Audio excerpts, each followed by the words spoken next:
Hello,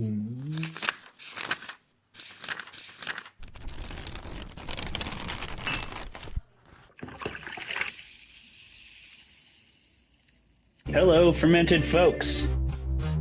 We have P. Jelly Clark. All Makatsu. We have Travis Baldry. Today we have a really special guest, Leopoldo Gaut. Are you reeling it in and defending clowns? I am. Earth doesn't even exist in Battlestar Galactica. This show gave me heartburn. I was like, I loves it, I hate it. It's called All Fluff. Oh! If you didn't know how I actually feel about The Mandalorian, Don't worry, this is it right here.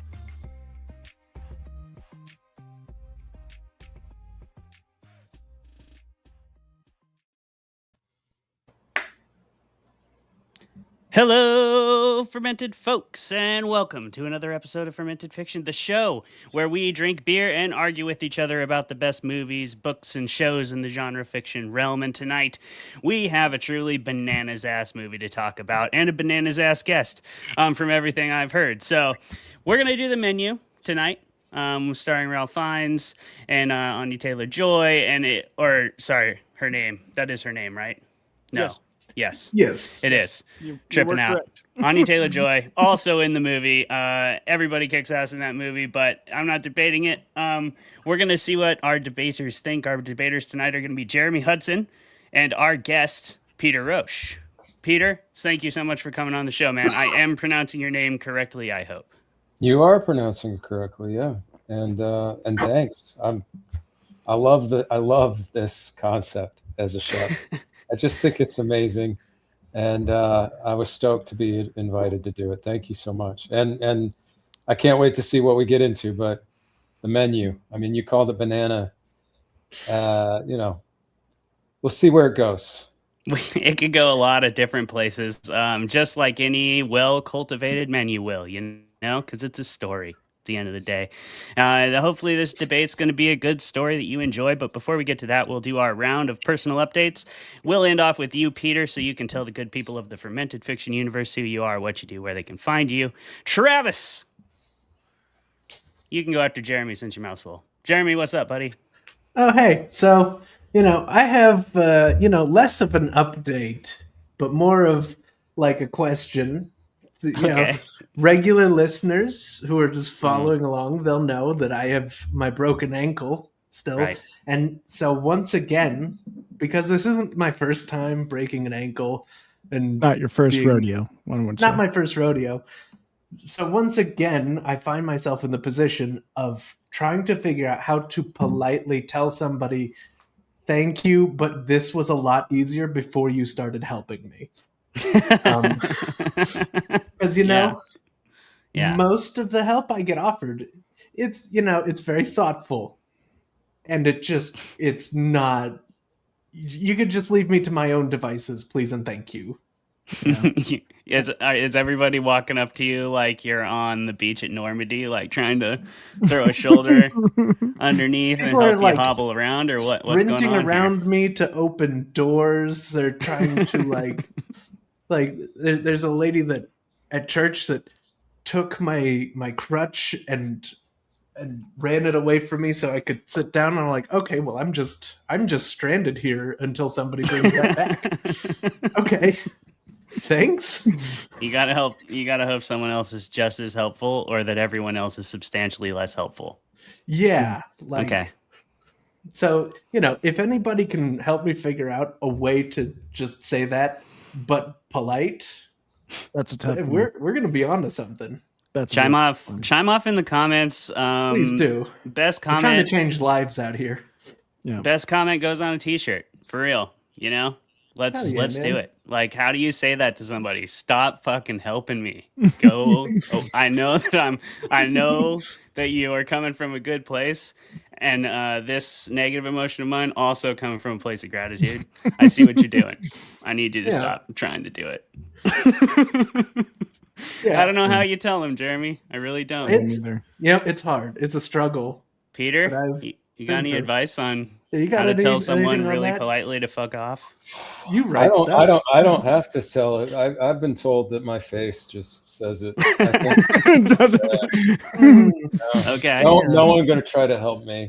They're gonna walk away See, I thought I had that problem, and then I broke an ankle. Oh, you have a very friendly looking face, you know? Yeah, Jeremy, I would never say you have a No. resting bitch face. You're I definitely Yeah. would want to help you if I saw you. Yeah. I'd be like, what Yeah, what not can a I rest- do for you? I know. I do look just largely helpless.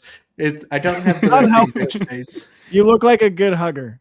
I'm gonna say I that. am a good Sure. hugger. Thank you, Travis. Sure. Yeah. Eh, your form's a little stiff, but you pretty good. You pretty good. Travis? Get fucked. I'm not. Please and thank you. I'm not Travis, a what's hugger. new with you, buddy? I'm a ball of tension. Yeah, that's true.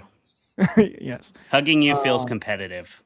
Like I have to is. try to Makes sense. hug you It is harder. competitive. like when you handshake with someone from Like a Montana. manly handshake. Yeah. You gotta come ready, locked and loaded. I am DMing again. That's my update. We just finished. Mm. My buddy James ran kind of one of those, one shots. Like it was supposed to be like 4 sessions, and it turned into a year. But it was incredibly fun. We just wrapped it up. Really, really, probably I'd say probably the second coolest D&D single game I've played was the finale of that.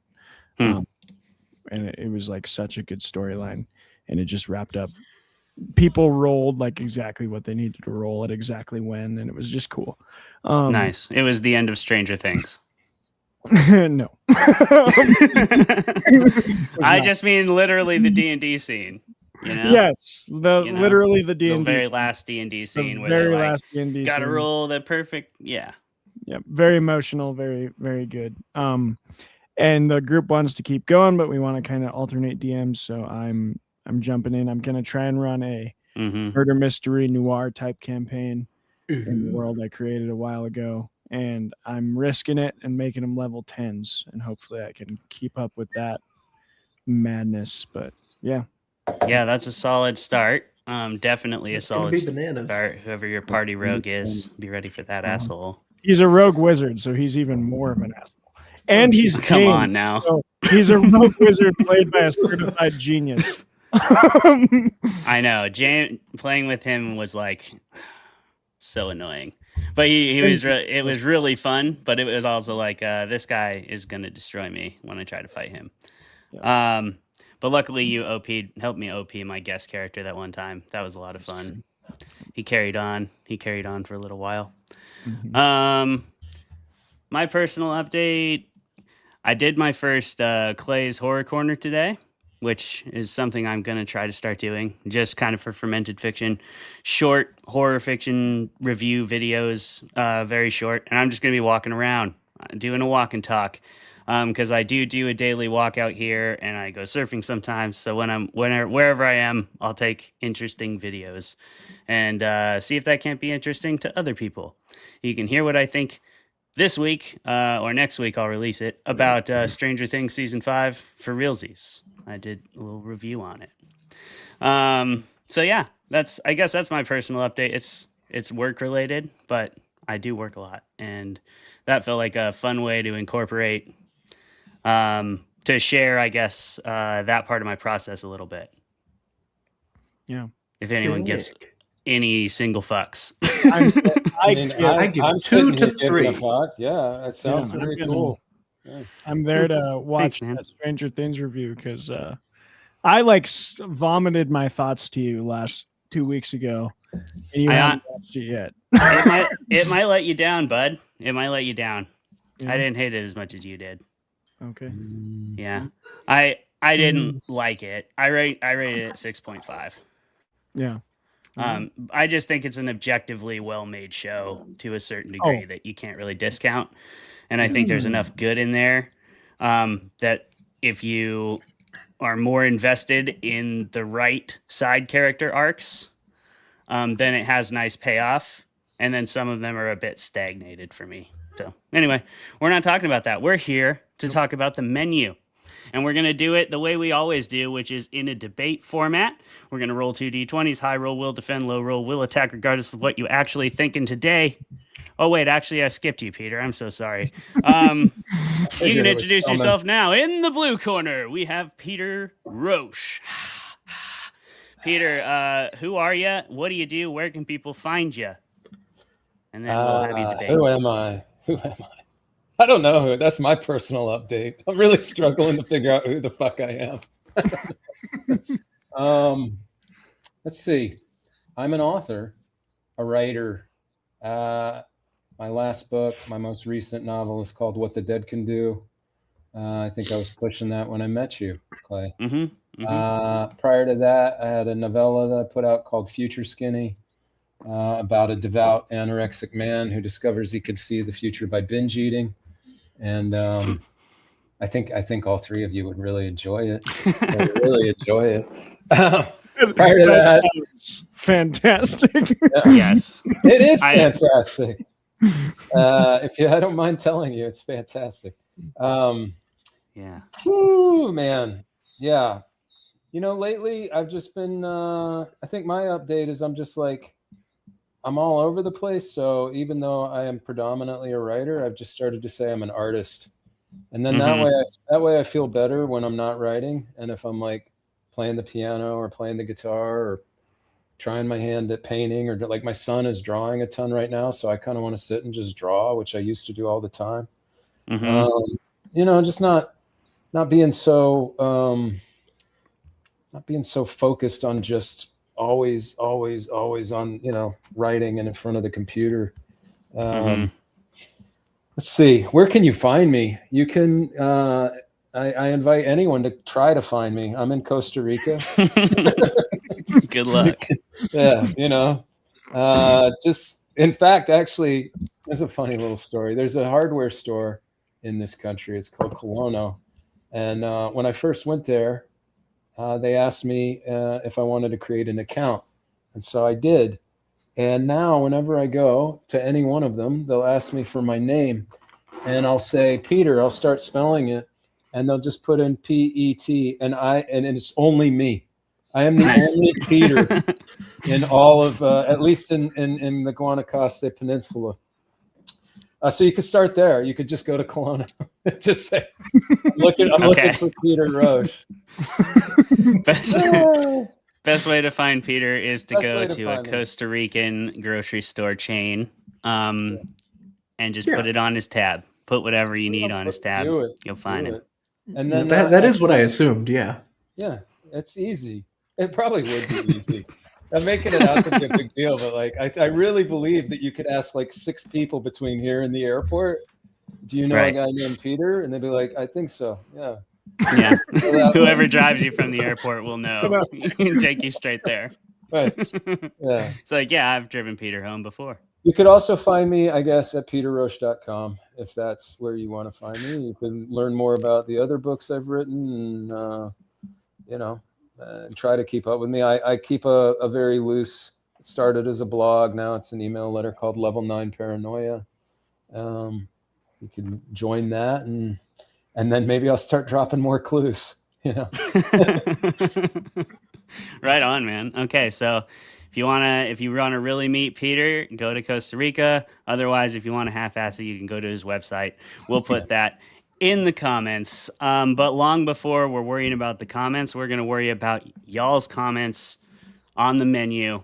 The premise of the menu, if you don't know, there is a young couple we are introduced to. One is very clearly a food nut, as one of the first things he does is yell at his girlfriend to stop smoking because she'll ruin her palate.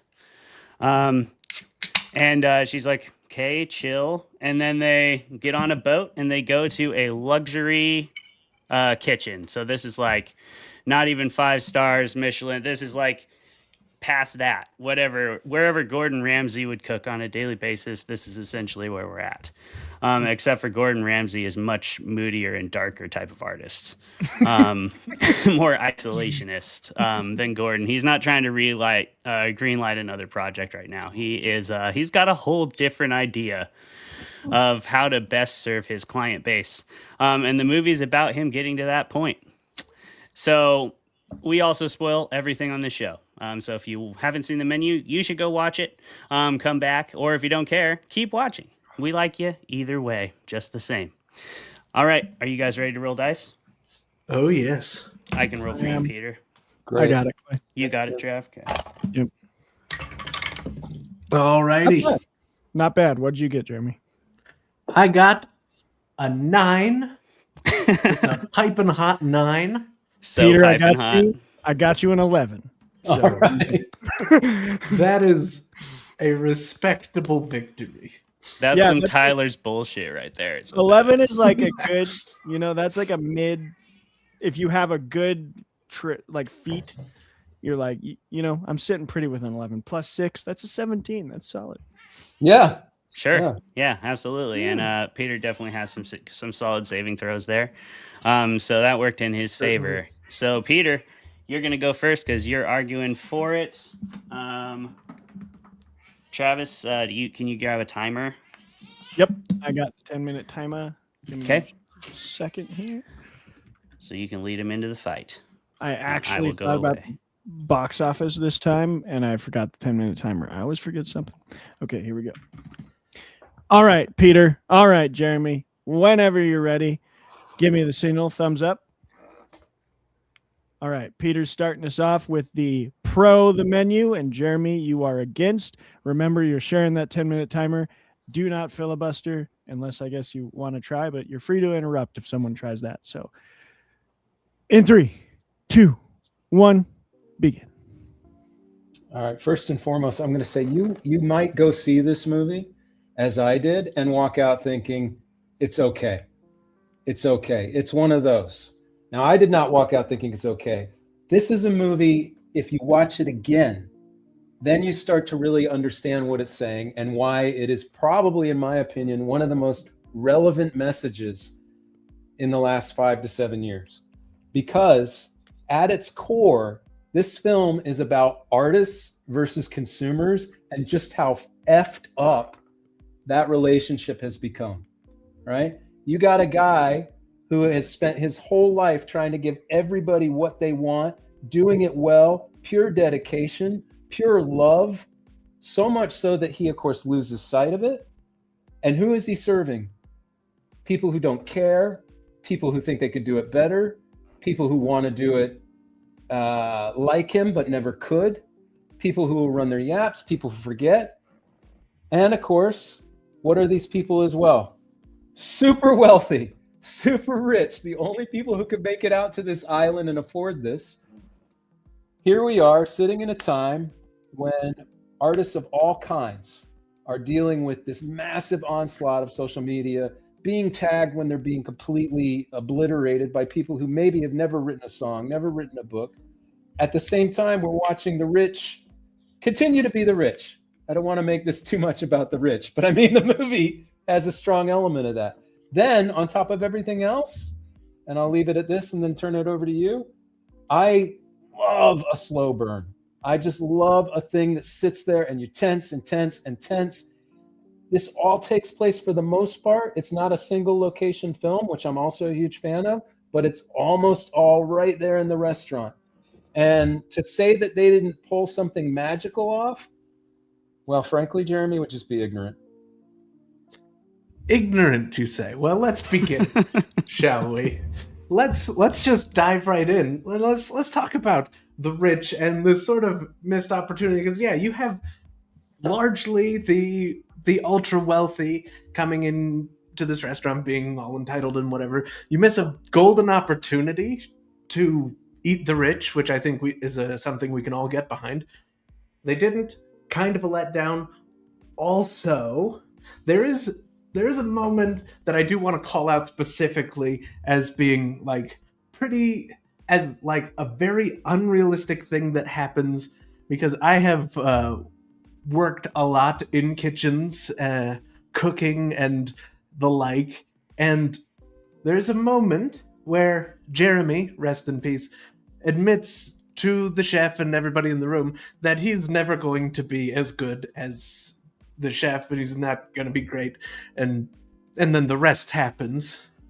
And that's whatever. See, the thing about that is there is no cook anywhere who does not believe that they're the best thing ever.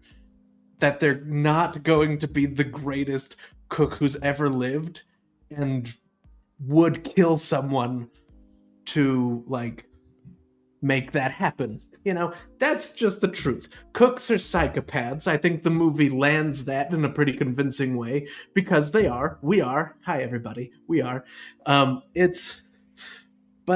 you know, it's little things like that, and also, you know, it doesn't stick the landing, and it doesn't commit to the sort of believability. Like the chef, portrayed by Rafe Fiennes, who has the audacity to spell his name like it's not Rafe Fiennes. He even says, like, yeah, none of you even tried to run away. You probably could have.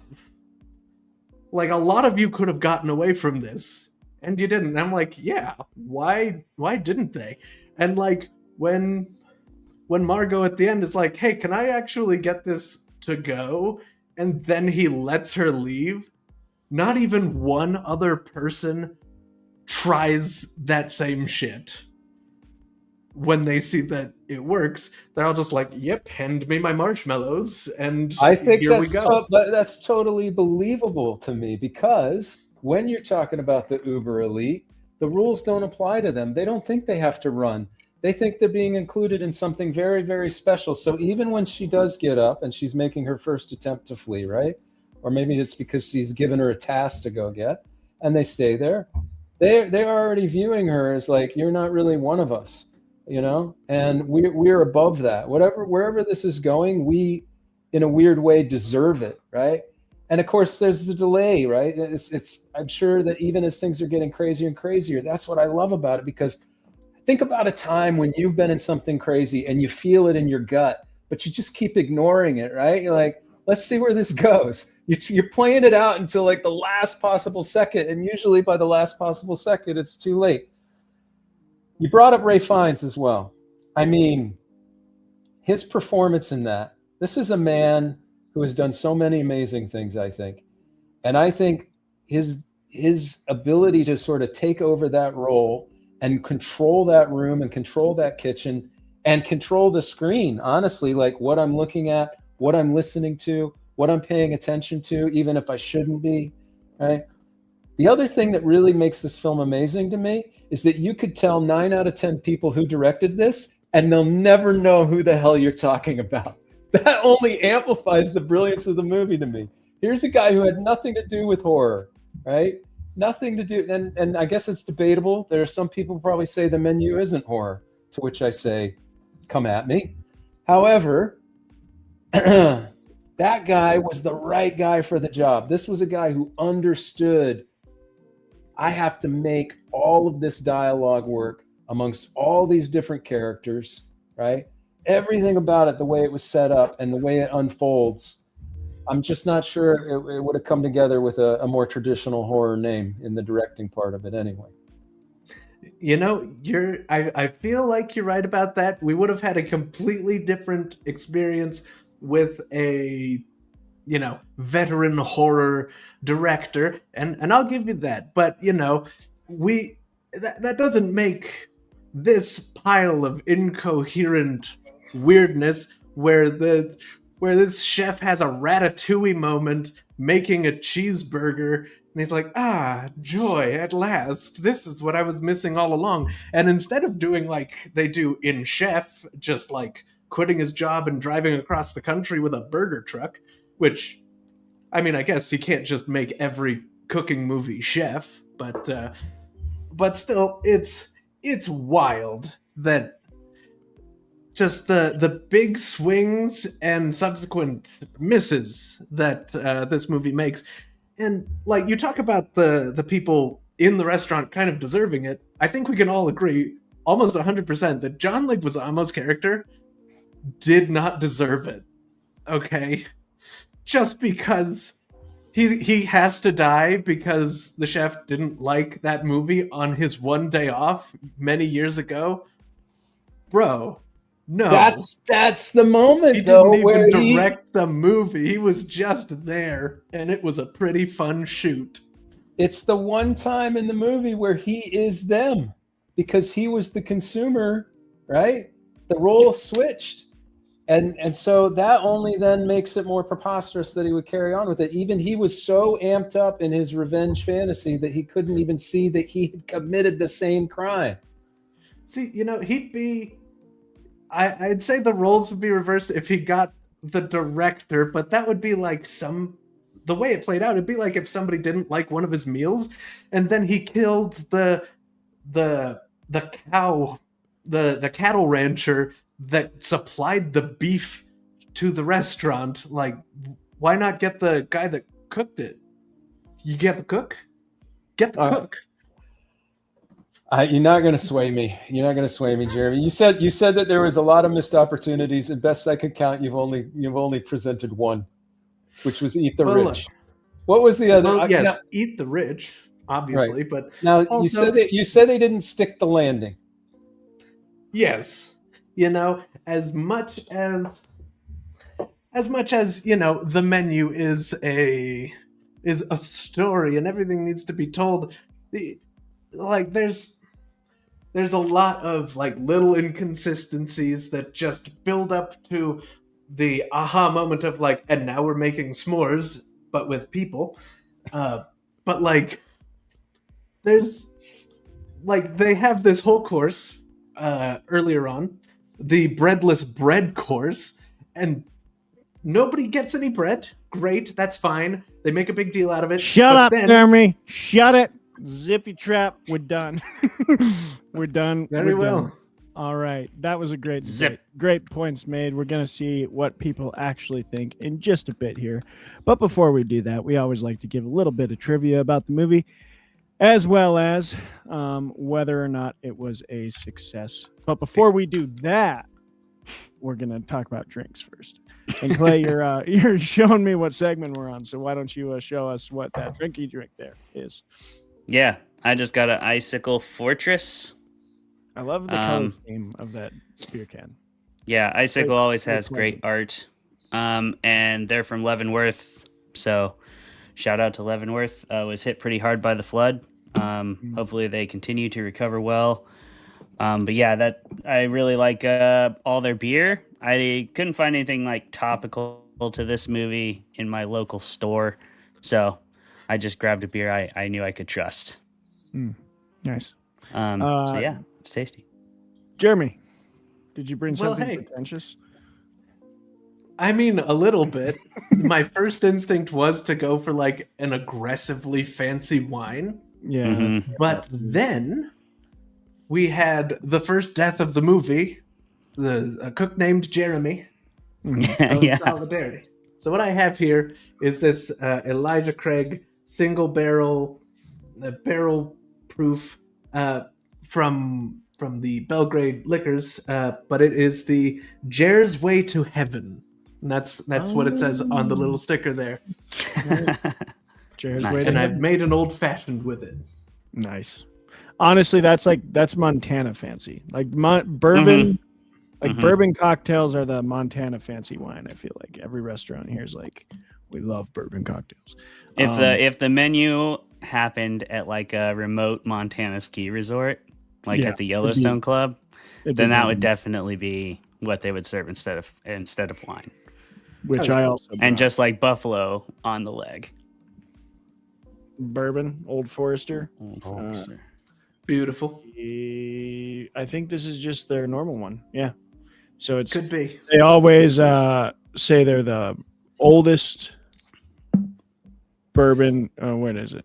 Continuously sold before, during, and after Prohibition. Yeah, they're the oldest distillery in America that's still open. Very good stuff. Nice. Simple classic. Peter, did you bring anything to drink to the show today? I am drinking a Coke Zero, fellas, but Nice. I am having Velo with it. So, Nice. There you go. The Zen pouches. That'll get you right. That will get you it right. does.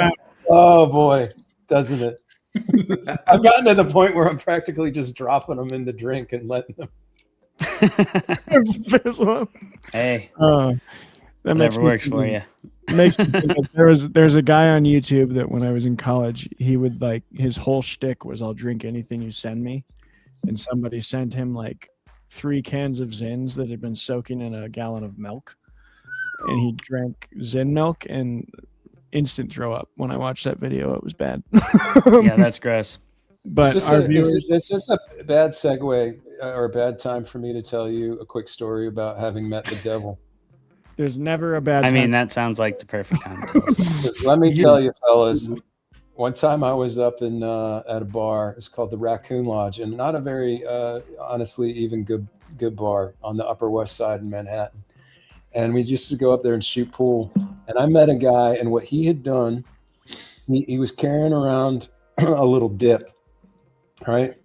And he had taken a Vicodin and crushed the Vicodin into the dip and then like mixed it around, right? Oh. Then he buried it. I can't remember where he was from, probably somewhere upstate. Buried it in the snow for 3 months and just let it freeze and thaw and freeze and thaw. Then he took it out. Then he poured, I can't remember which vodka it was. It was something high vodka into it, stirred it up again, put it in, then stuck it in his freezer for 30 days or something like that. So he's like, you want a little pinch of this. I saw some really incredible things that evening, gentlemen. Oh man! Oh my God! Jesus Christ! So that's not Zin milk per se, but it just reminded me of that moment because my friend who was with me, his name's Jeff Clark. He had taken a little pinch of it as well, and I didn't see him for like 2 weeks. I mean, I don't even really remember how the night ended. And I said, Sure. Dude, do you think maybe that guy was the devil? I mean, like how many people who are burying cans of tobacco in the snow? Yeah, It was all the ones I know are witches. So oh, well, there you go. Yeah, right. 100%. 100%. I would. success I mean, rate. I'm not here to plug Vicodin or anything, but I'm just saying. it was crazy. There it is. You have the recipe. That right there, it tells me that like I've had arguments with people who are like big, aliens are real people, and I don't want to get into that, but they're like, how did humans discover beer? And like probably just some guy fucking around. Yeah, totally. Like there's Or proof somebody today, who was like, yeah. that guy didn't find a recipe online. He was just like, I wonder what would happen if I did all of these things to this can. I'm like, tobacco. yeah, crazy. Just created his own like meth lab peyote. That's wild. Yeah, well, I would recommend not doing that when you watch the menu. I will say. Mostly because you really want to be clear-headed for such a wonderful film. It's wild. It's wild. Let's get some trivia on Trivia. the board real fast before we move on to what we actually think, because I am so excited to hear everybody's opinions. A lot of the cool facts about this movie have to do with how accurate the like kitchen stuff was. So the entire kitchen team were trained. Jeremy, call bullshit on these facts if you want. I don't know. I'm getting them off the internet, so Don't worry, I will. The entire kitchen team were actually trained to create the dishes broken down station by station, so that if at any time you look in the background of the film, they're all doing the correct things, which I thought was really cool. Who is it? Where's this? I'm probably going to butcher this name, but Han Chow was a major architect of her character Elsa, who was a bit limited on the page and inspired by all the funky people Chow had seen around Portland, Oregon while filming Showing Up. She was so good at the like technique and dedication to the craft of the cooking that she was acting out that a food consultant for the movie, Dominique Crenn, offered her a job at one of her restaurants after the filming. That's So incredible. That's incredible. Hell yeah. Pretty dope. Nice. Double win if you're an actor for sure. This movie was filmed a lot during COVID, and due to the protocols, they kind of spent weeks of intensive rehearsals before filming even started. And it really actually, they contributed to a lot of the like camaraderie they had as a cast to play the kitchen staff, is that they pretty much were cooking meals every day together in a real kitchen setting for weeks before they had to fake it. So it wasn't really that fake. which is cool. Director Mark Mild had admitted in interviews that being British, he prefers fish and chips to any of the creations featured in the film, which I respect. A lot of Golden Globe nominations. At the 80th Golden Globe Awards, Ralph Fiennes and Anya Taylor-Joy were both nominated for Best Actor and Best Actress in a musical or comedy, which is going to lead me to a tiny little mini rant for all of you. The musical comedy genre of the Academy Awards and the Golden Globes needs to be fixed because it's getting ridiculous. They're just throwing anything that they don't think is a drama in there. To the point of One Battle After Another is nominated for was nominated and won a Golden Globe in the comedy category. Not drama. Like, yeah, that movie's funny at points, but that movie is not a comedy, front-facing comedy. It is a drama. So dumb. Anyway, so that's my mini rant there. 3 Oscar nominees in the cast: Hong Chow, Janet McTeer, and Ralph Fiennes. Or Rafe Fiennes. He's amazing. Oh, John Leguizamo. How do you pronounce his name? Leguizamo. Thank you. Leguizamo. John Leguizamo was inspired. His character was inspired by Steven Seagal.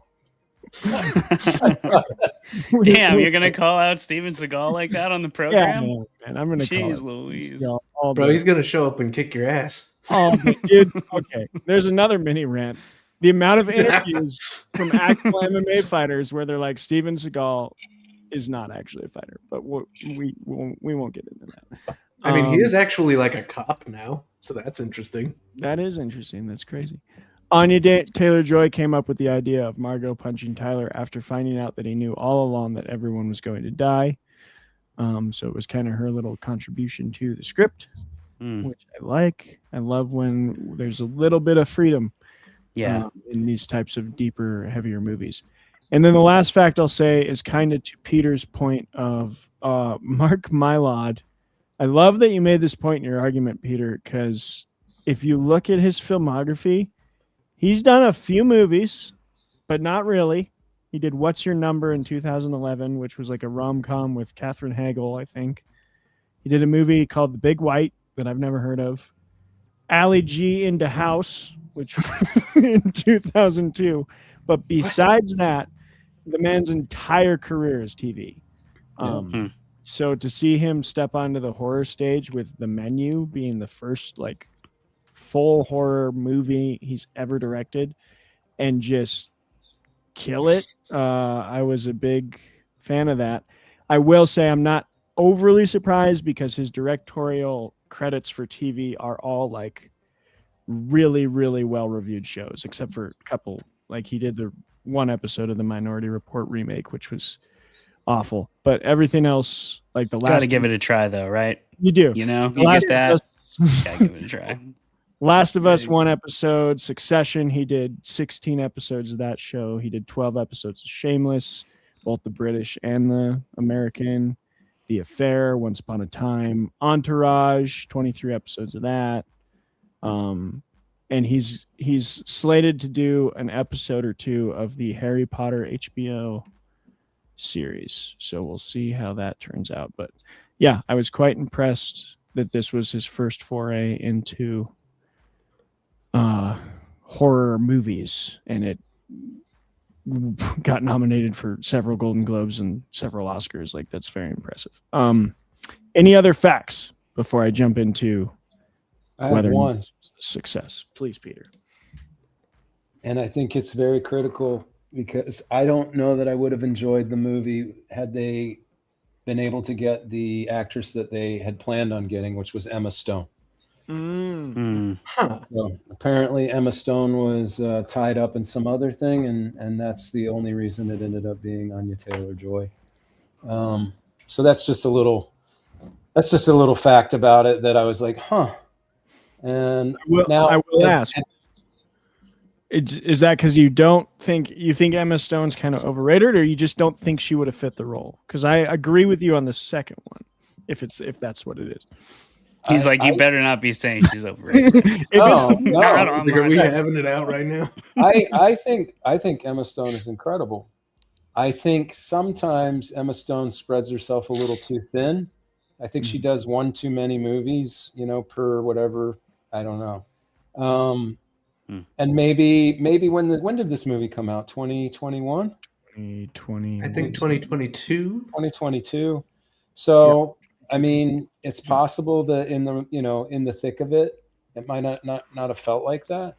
But I just think, I don't know. I mean, my hat's off to Anya Taylor-Joy. I thought she crushed it, and She's great in certainly, this. honestly, that's the thing, is like everybody in this film really crushed it. Yeah. I'm with you there. I don't think Emma would have fit this as well. Like when I'm trying to imagine her in this role, it just doesn't, the puzzle pieces don't come together as well as Anya.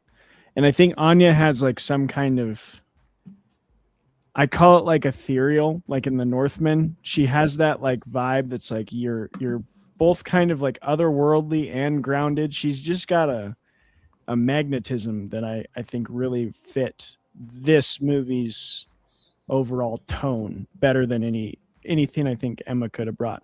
Emma's fantastic. I mean, she just kind of brought that in Begonia. Yeah. But like, yeah, I'm with you. I don't know if that would have been as good of a fit. Sorry, Yeah. to interrupt you, Clay. No, I just agree. The performances are awesome, but I'm sure we'll talk about them. Because my wife and I were both talking about Fiennes' performance. That scene in the office is one of my favorite scenes in the whole movie. There is like so much emotion in him when he's like delivering those lines, and he still delivers everything flatly, but you can like literally feel it all. It's crazy. And there's several scenes like that are that powerful. The guy who played Tyler, Nicholas Hoult, also acted his absolute balls off in this movie. Yeah. I mean, he had such crazy emotional scenes. One comedic kind of. It was a really good movie in terms of performances, but we'll get into what we actually think after. Yeah. We have a little bit already, but that's good. We're almost there, people. The menu, this one's fun for me because initially not a success in America. It had a $1 million budget. It only made $38 million domestically, so technically not a success. It was like 1 point whatever. But internationally, and this is why this is fun to me because it usually doesn't happen this way. It made $41 million. So it made more money overseas than it did worldwide. And that's not common with this type of film. Usually what you see that from is like Avatar. Like the Avatar movies do incredible in China, especially in Asia for some reason. I don't know why. But they like knock it out of the park. But yeah, this movie did fantastic internationally. So it ended with a worldwide box office of $79.6 million, which made it a box office success, which was good. That is what I got for trivia. So we would love to hear first from Jeremy. You were on the attack. Did you lie? Did you lie your lion face off, or you actually like the menu? Now, hey, you mistake me for some sort of scoundrel, and I think as a review of this film, I will just read the notes that I took while watching it. So first, Nicholas Hoult is immediately insufferable. Great actor. Yep. Happy to see a portrayal of food service workers as psychopaths. Great realism there. I feel like it needs to be said that scientifically there is no such thing as vegetables. That's just made up. Yeah. This is note number 4. I would kill a man to tell customers no at dinner. Now, this was obviously before they killed a man, but then I don't want to be a prick, but Nicholas Hoult doesn't know the right way to smell his wine. His nose is way too far away. He's not getting it. He's not getting anything good there. Yep. Number 6, and this is, I was so close to getting this out during the debate. The chef said he wouldn't serve bread, and then he serves tortillas. with the very next course. So that's something. I don't know. Number 7, is this movie actually incredible? Do they kill a guy at every dinner service? Later we find out, no. This one is special. Then this one, is the chef suggesting that all service industry workers can identify sex workers on site? Because I feel he was saying that, right? I'm pretty sure he was. Let's see. My next note I have written down here, just Tyler's bullshit. Just fantastic. Chef's kiss for sure. Yes, just beautiful. We love it. My next note is the best food is not made with love, but with an unhinged madness and spite. And that's just science right there.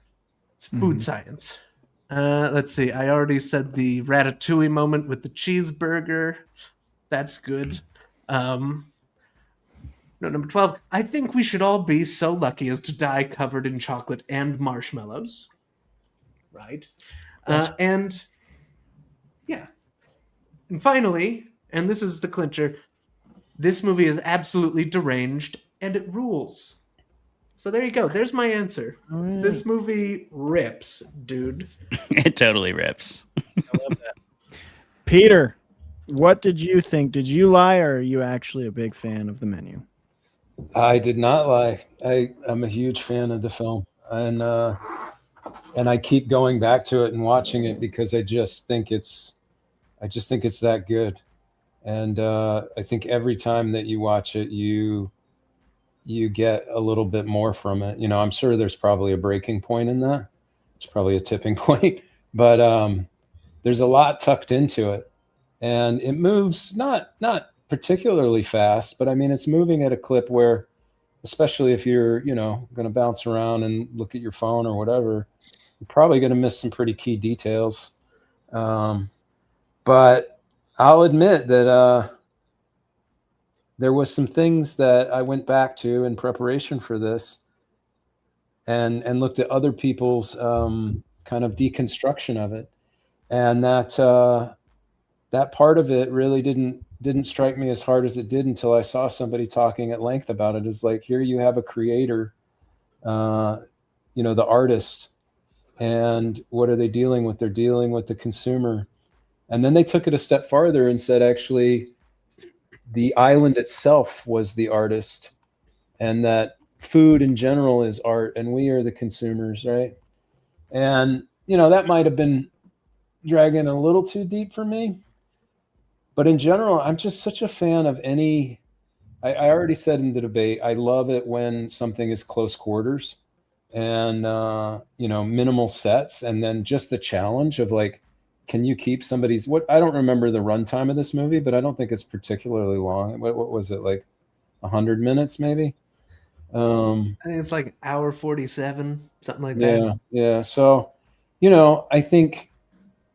I just think when you can hold somebody's attention like that, because, going back to the way that you were trying to poke holes in it, I wonder if the night that I showed up, if I wasn't expecting something a little bit more eat the rich, something, just maybe more in the vein of hide and seek, right? Where it's just going to be like all these like extraordinary kills, people, being chased, going all the way back to like, I can't remember, what was that movie where they would take homeless people into the woods and chase them down and hunt them. So I think that, might have been the reason that, I wasn't lying about that. I walked out of there thinking that's a good movie when I saw it in the theater. But it wasn't until I watched it the second time at home that it really rose to the top. I was like, this isn't a good movie. This is an incredible movie. And I think Fiennes, just all of them, again, I sort of said that. You have Judith Lightfoot in the movie, it works. And it works. Mm-hmm. Her role is what they cast her for is perfect.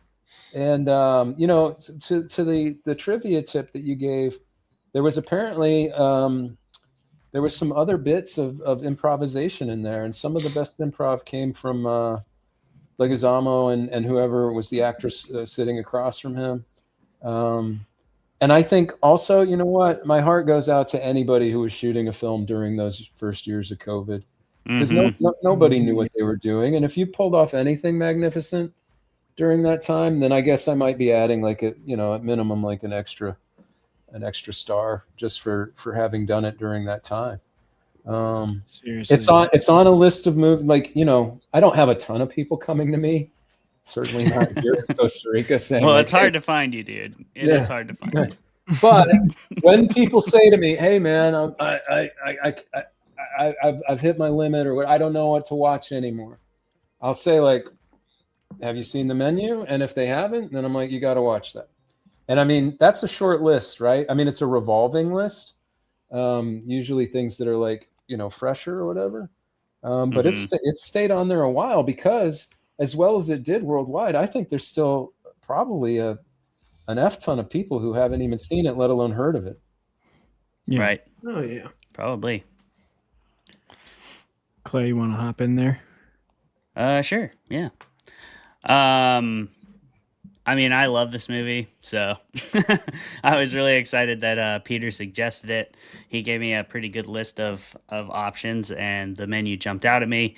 And it is debatably a little off-brand for this show, for sure, because it doesn't have speculative elements, but it's technically horror, and I believe it is 100% a horror film, because its entire mission is that discomfort and that trap, like slowly closing on you, like you are a scallop in a net, essentially.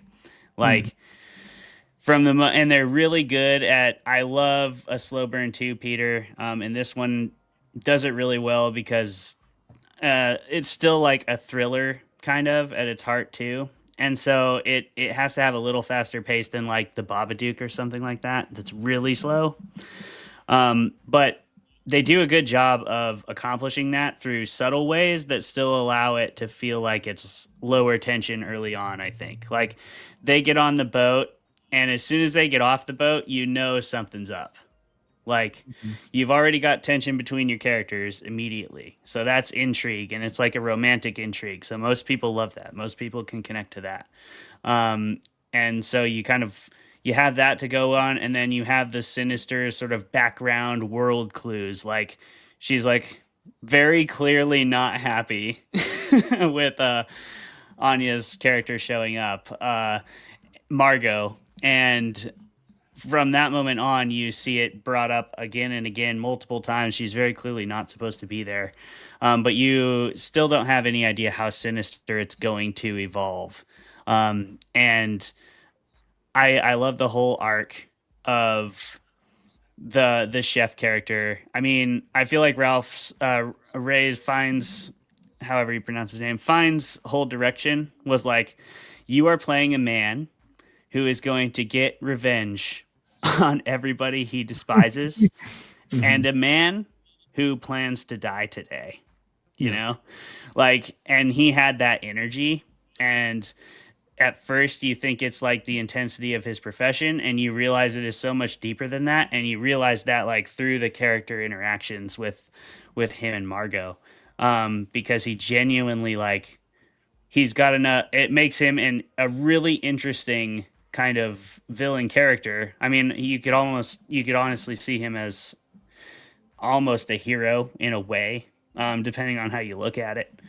But it makes him interesting in that regard, because it gives us just enough to kind of empathize with him. And I think they do that well with all the characters that they want to do that with. Like, you get that from Leguizamo's character a bit, and his companion, you get it a little, like, she's just getting killed because she's rich, literally. And she's just like, we don't get a lot about who she is as a person. But she doesn't seem like she deserves it nearly as much as some of the other people in the room. Yeah. I also gotta say, the fact that the mother's single line is that one line where she's just like, "He's a handsome boy," from the corner of the room. That's literally Yeah, her so only good. line, and it's so hilarious. Right before poor Jeremy blows his brains all over like the tarp in front of the kitchen. So yeah, it's a wild movie. It's a fun ride. I think it accomplishes the slow burn while having plenty of like character centric and like tension based intrigue, because it's paced really, really well. The dialogue is very solid. The character dynamics are believable, but also outrageous to like go along with where the movie ends up landing, which is right in the middle of Crazy Town. So that's what I have to say about it. All right. I will kind of echo everybody's thoughts. I love this movie. And we're playing with the solo layout there. I love this movie. I can't really add too much more than everyone's already said. I love, Peter, that you brought up your rebuttal to one of Jeremy's comments against it. I 100% agree with that. Like, is it Leguzma? I'm so bad with names. Leguizamo. John Leguizamo. Thank you. Leguzma. I'm terrible. Leguizamo. John Leguizamo's character. Love him as an actor, by the way. I just like. I think it is the best comment. It makes Ralph Fiennes a villain, because until that moment, you're like, yeah, I mean, you know, he shouldn't be going about it this way, but like these people suck. Like, but then it gets to like, yeah, you upset me with a bad movie. It's like that guy. I don't know if that guy deserves to die. No, that one was the most bananas, but I thought that was very bananas and very cool. Like, because it does cool in the sense of the writing. It turns you towards like, oh, he's just as bad as a lot of these people being that petty. Yeah, that was a good point, Peter. Yeah, I will say, I think to be an awards season nerd a little bit, this movie it landed in a really good year, and that's unfortunate for it. It came out at the same time as All Quiet on the Western Front, Everything Everywhere All at Once, The Banshees of Inisherin, Tar, Triangle of Sadness, The Fabelmans. Like, rough year to be contending for an award. How did this movie not win Best Comedy? I would. Some bullshit, dude. This is some bullshit. I would have snuck it in there though, because I do think this movie is way better than Baz Luhrmann's Elvis, and that got in there. And I would have taken Elvis out and put the menu right in, because it was fantastic. Yeah, we'll talk more about it in the question section, but that's generally agree. I think it's fantastic. Ralph Fiennes is amazing. Another kind of nerdy moment. People, I think, are forgetting about Ralph Fiennes because it was so iconic. Okay, when I say people, I mean younger age people, younger even than me. Generations are like, oh yeah, Voldemort. And I'm like, this man's his sixth movie ever was Schindler's List. Like, Ralph Fiennes is one of the greatest actors of all time, bar none. Yeah, he's incredible, insanely good at what he does. So anytime I see him on a movie poster, I'm like, all right, I'll watch that. Yeah, that is. There is like a short list of actors and actresses where you see them and that kind of sells you on the movie, because you also kind of trust they do projects that are at their level most of the time. Yeah. I mean, one of my favorite things is when I see an actor I really like in an indie movie. I'm like, all right, I want to see like what was interesting enough about this indie movie that like, you know, Brad Pitt did it, you know, Jesse James, like that's exactly what drew me to it. They'll take a change to be in something because they know it's like a labor of love. Right, exactly. They got to like the script. They got to like they got to like what the director's about. Something like that is happening. So that's always interesting. But yeah, generally pick what you watch by directors and writers, right? But there are some of those actors that kind of push it over for me. Do you have any of those, Peter? Any favorite actors that kind of make you want to watch a movie all by themselves? Well, And I we'll go to mean, break. I'll tell you, just to keep it on the menu, though he did blow the wine sniffing. Nicholas Holt. I mean, Holt that's perfect was- for his character, though. Honestly, but he as an actor is fast becoming somebody who I've just been very impressed with, and he seems, at least so far, to be very discerning about what roles he'll take. Yeah. Yeah, I don't know. I mean, there definitely are some. Right now, though, I got to tell you, I'll take us out to break on this. I recently decided that if you can watch a Tom Cruise movie on an airplane, that you should, because I think it protects you from an air crash. I'll just leave it at that. This is my new theory. Tom Cruise doing can't even magic die out on there. set, like on a screen. Like he's never going to be able to do it because he's tried. just blessed by the film gods. Have I already? If you're on a plane and there is a Tom Cruise movie, you don't got to even watch the whole thing. Just check out 10 minutes. It's like a protection spell. This is what I'm pitching right now. All right. Okay. Tom Cruise. Download does a that have to library be of like- Tom Cruise gifs and just Does play that them have to be periodically. like a Mission Impossible or an action thing, or will like No, Jerry Maguire do it? any Tom Cruise movie. Okay. I don't know Okay. where the intersection is so far, but it's like Scientology, just his belief that he is God. I mean, that's not his real belief, but like it kind of comes off speaking as for like Tom a big Cruise. God, Yeah. Yeah. I am. I'm speaking. If not me, who? If not me, then who? Clay? That's a good point, Cor- Peter. That's a good it's point. Certainly not correlation- us. Those are Peter's words. Correlation and causation. Like I've never been in a plane crash while watching a Tom Cruise movie. Same. That's I haven't either. I've also Science never needs to watched a get Tom on Cruise this. movie on an airplane, and I still haven't That's- been in a plane crash. I mean, you're still in that Venn diagram, okay? So I'm in there somewhere. I am. Yeah. I'm Could in be the middle of. Could be somebody else is watching it. That's true.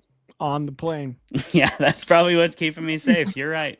You're right. Well, luckily, Tom Cruise is very prolific, as we try to be, and we're going to bring you a whole nother hour of content on the other side of this 5-minute break. Thanks for rocking with us. Peter, thanks for being here, brother. Go ahead and turn off your camera and your mic for this part, and then that'll kick you off the screen. We're all going to do the same. We'll see y'all.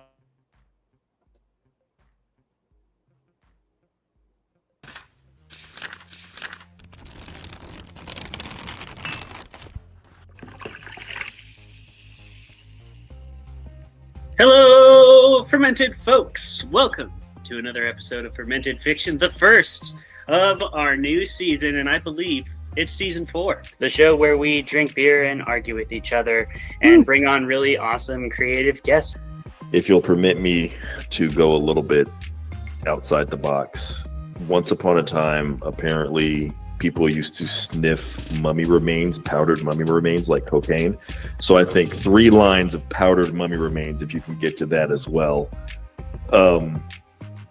Yeah, that'll get you right to really enjoy the movie, Dave told us all about making a mead, and I talk shit about Tom Bombadil, as I am wont to do whenever people bring up Lord of the Rings. You would. You should. And then that's Everybody exactly what he freaking made. chill about Tom Bombadil, or I'll get unreasonably upset.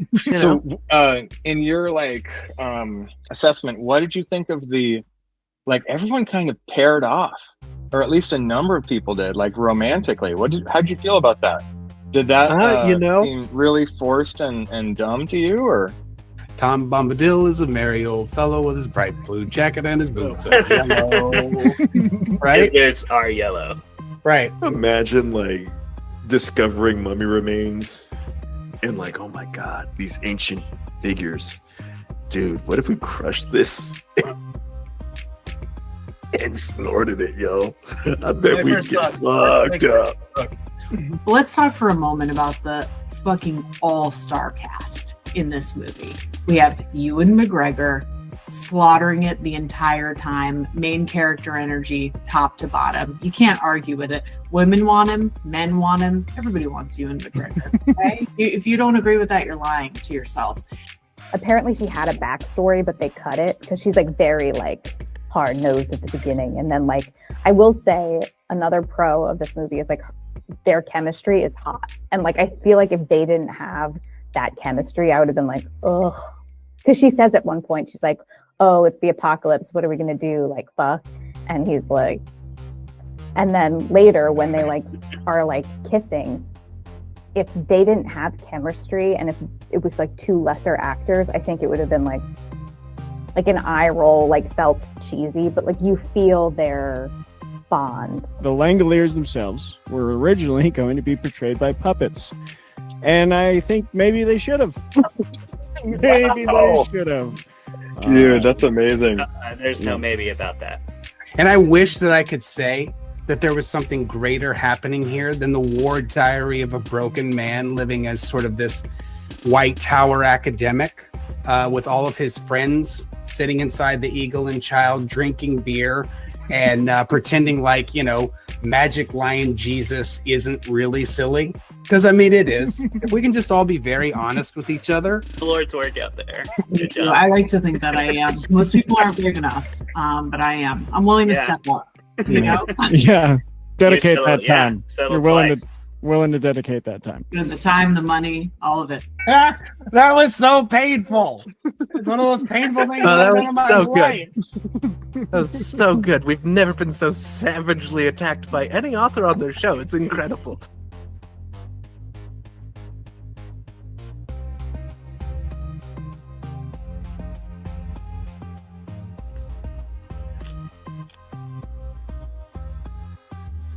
Yeah. Like, comment, and subscribe. Let's friggin' go, boys. Do all three of them, motherfuckers. Do them. Yeah. Do them. I will say two things before I ask questions about both our 5-minute break video and your intro video you made, Clay. One, I hope the audience agrees. I think my mustache looks better than it used to. Yeah, I think we can all get behind that. Thank you. And two, I love that you time in the intro video the comment from P. Jelly Clark that's like, this show gives me heartburn. You made it so it seems like he's talking about our show, and I think He's not. He's talking about the Wheel of Time. He's talking about the Wheel of Time, but I love that it's like, oh yeah, fermented fiction will give you heartburn for sure. Oh yeah, it was great. Well done. Fantastic. Well edited, Clayton. Thanks. I hope it's an edit that P is behind. Because he's in there. He's been on the show, so you know. I think he's seen the intro. He didn't say anything. I think he's good with it. Yeah. I don't think it's a misquote. I think it's just a tactically applied quote. You know? Yeah. You got to tactically apply those quotes. Absolutely.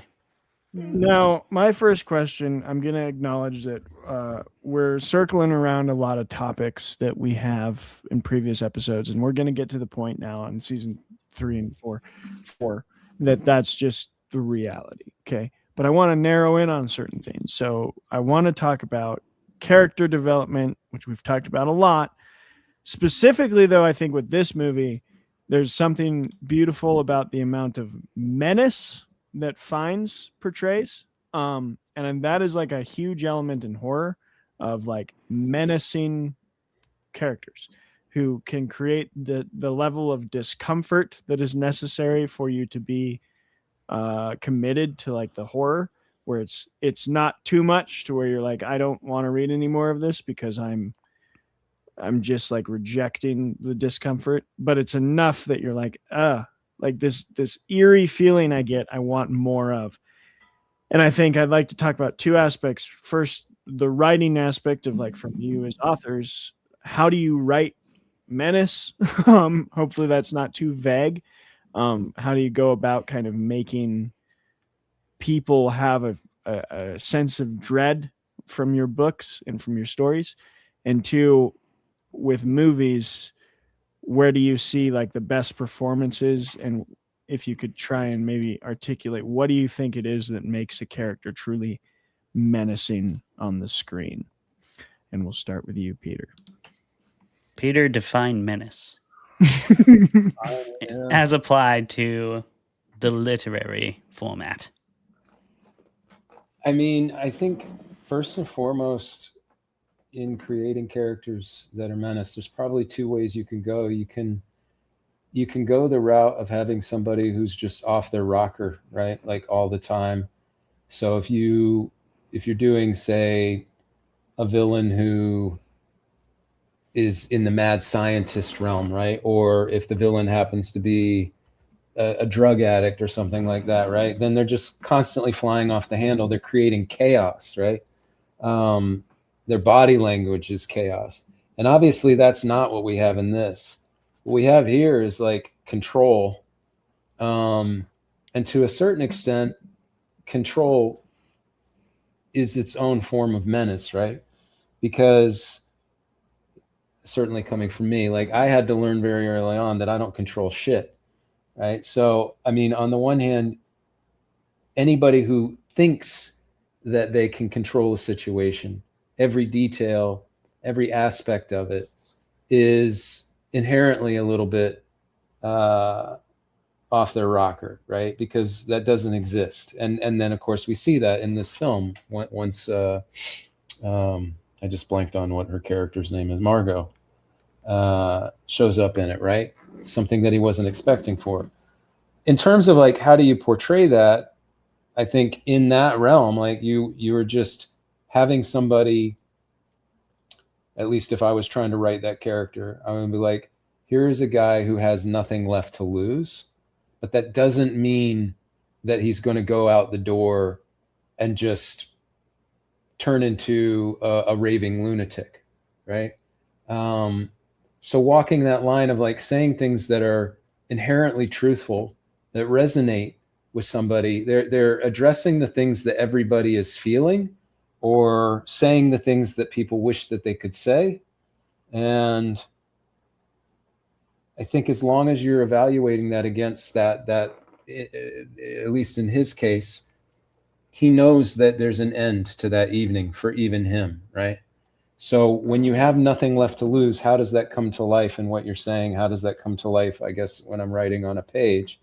I think it kind of sometimes goes hand in hand with feeling like control, because you're just very matter of fact. You're not trying to camouflage, the evil that you're doing. As long as it takes to get to the part where we realize what he's going to do for that evening, he's not really hiding it. I mean, he's turned it into kind of a game.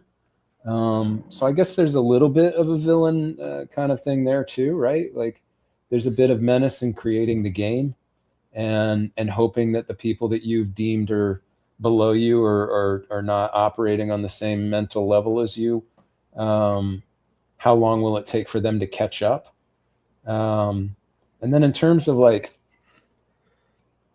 in film, it's crazy. I just saw this clip today of Gary Oldman. He was being interviewed by one of the talk show hosts. I'm forgetting which one. And he's played so many amazing villains. And he right there during the interview just showed this move that he does. I'm going to try to do it, but honestly, I'm going to blow it. He's like, if you want to look menacing on film, you look up with your head and then your eyes. See, I didn't do it very well. You should splice in Gary Oldman doing that, because holy crap. I think I saw that it was Stephen Colbert that was interviewing him. Yeah, right. And I mean, Gary Oldman nails it. How many times does he practice that? I have no idea. But like as soon as he said that, I was like, crap, yeah, that works. Right? Like, I mean, in that interview, he's not looking like a villain. In fact, if anything, he's looking like a man who's, getting old. But in that moment when he showed Colbert that move, I was like, that's incredible, right? I mean, and in that Clay, in that office scene that you were talking about, again, you have a guy, he's talking, he's not losing his shit, but it's all in the face and in the eyes. And that is one of the things that makes him, and everybody in the movie, like, in fact, one of the other things that was interesting when I was looking into it is like Anya Taylor-Joy, she doesn't actually say that much in this movie. She has like, I think maybe it might not be the least number of lines for the entire cast, but for the major players, and yet, you know, you're not feeling everything that she's going through. You're not getting what she's feeling without her saying it. So I don't know. For me, you know, I don't spend my books often revolve around people who are very just regular people who've been put in situations that turn them into menacing characters, right? Because I don't know, I'm fascinated by the fact that in developing my last book, I was reading quite a bit about serial killers, and I was reading about violent acts, and essentially the idea that any one of us, under the right circumstances, could do something that we wouldn't normally see ourselves doing in terms of, you know, hurting somebody or killing somebody. And that to me is like,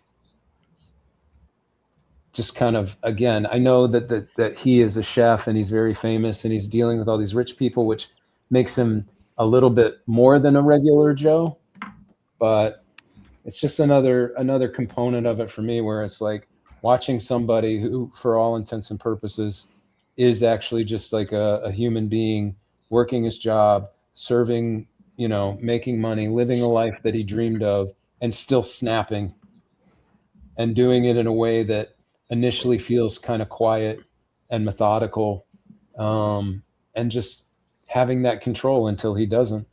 And then even then, I guess you could argue that he keeps the control, because obviously he still ends up killing everybody he meant to, including himself. So yeah, I think you've got it. Like, the difference between like being, because I think of menace as like a subgenre of being like scary, because any yuts can be scary.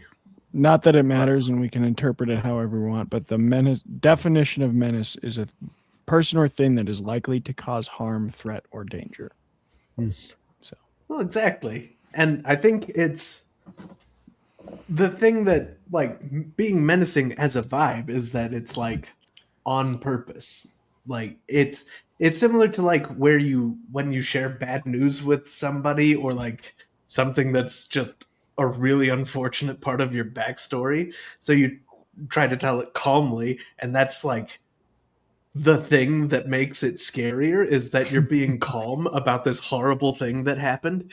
It's like, because, you know, there are a lot of villains that are like crazy and over the top, and they are definitely dangerous and scary.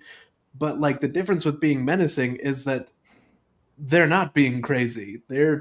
It's not like Ray Fiennes in this doesn't do a crime of passion. He's doing this very deliberately and methodically, and he's not doing this because somebody thwarted his plans. This is the plan. Like, he's not being, well, he's being a bit irrational, but like, he's being very intentional, and I think that is the secret sauce for menace, you know? Right. Because like, anybody can go crazy and do a lot of damage, but when somebody's just choosing to, that's different. Well, and I especially think that when it's with the truth, right? Like, there's that aspect Right. of like, it feels that much more menacing when they're telling you something that you can't say isn't true. Yeah. Because then it's less about just being psycho, and more about being almost a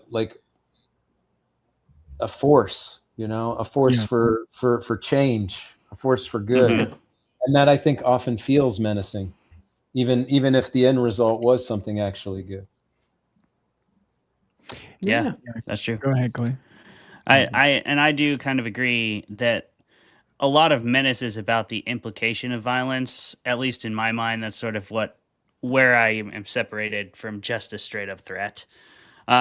Like, I always go to Game of Thrones because it's easy for me, but like, Tywin Lannister is the best example of this I can think of. Like, he doesn't have to do anything crazy to be super threatening, and to me, that's like what menace is. And the chef is a perfect example of that definition of menace, because he has such an intensity about him, and you can see it in when he first looks at Anya Taylor-Joy, and in every other moment. He's got complete command of his kitchen and his environment.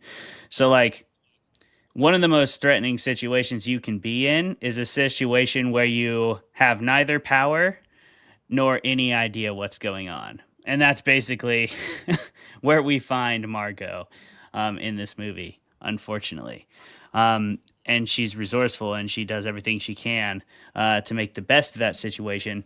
But the menace is really strong in the menu from start to finish, just because it does maximize that. You don't have to say it in plain English. You don't have to say it right to our face for us to understand that we're in danger. And to me, that's kind of what makes Menace work for me. Your other part of the question was how to portray it. Yeah, at least in books, or like, what's one of your favorite portrayals? I guess in shows, which you already talked about, Tywin. But how do you write it? Yeah, I mean, I do think a lot of it's about like how much control over the situation does your main character have relative to whoever you want to be the threat, right?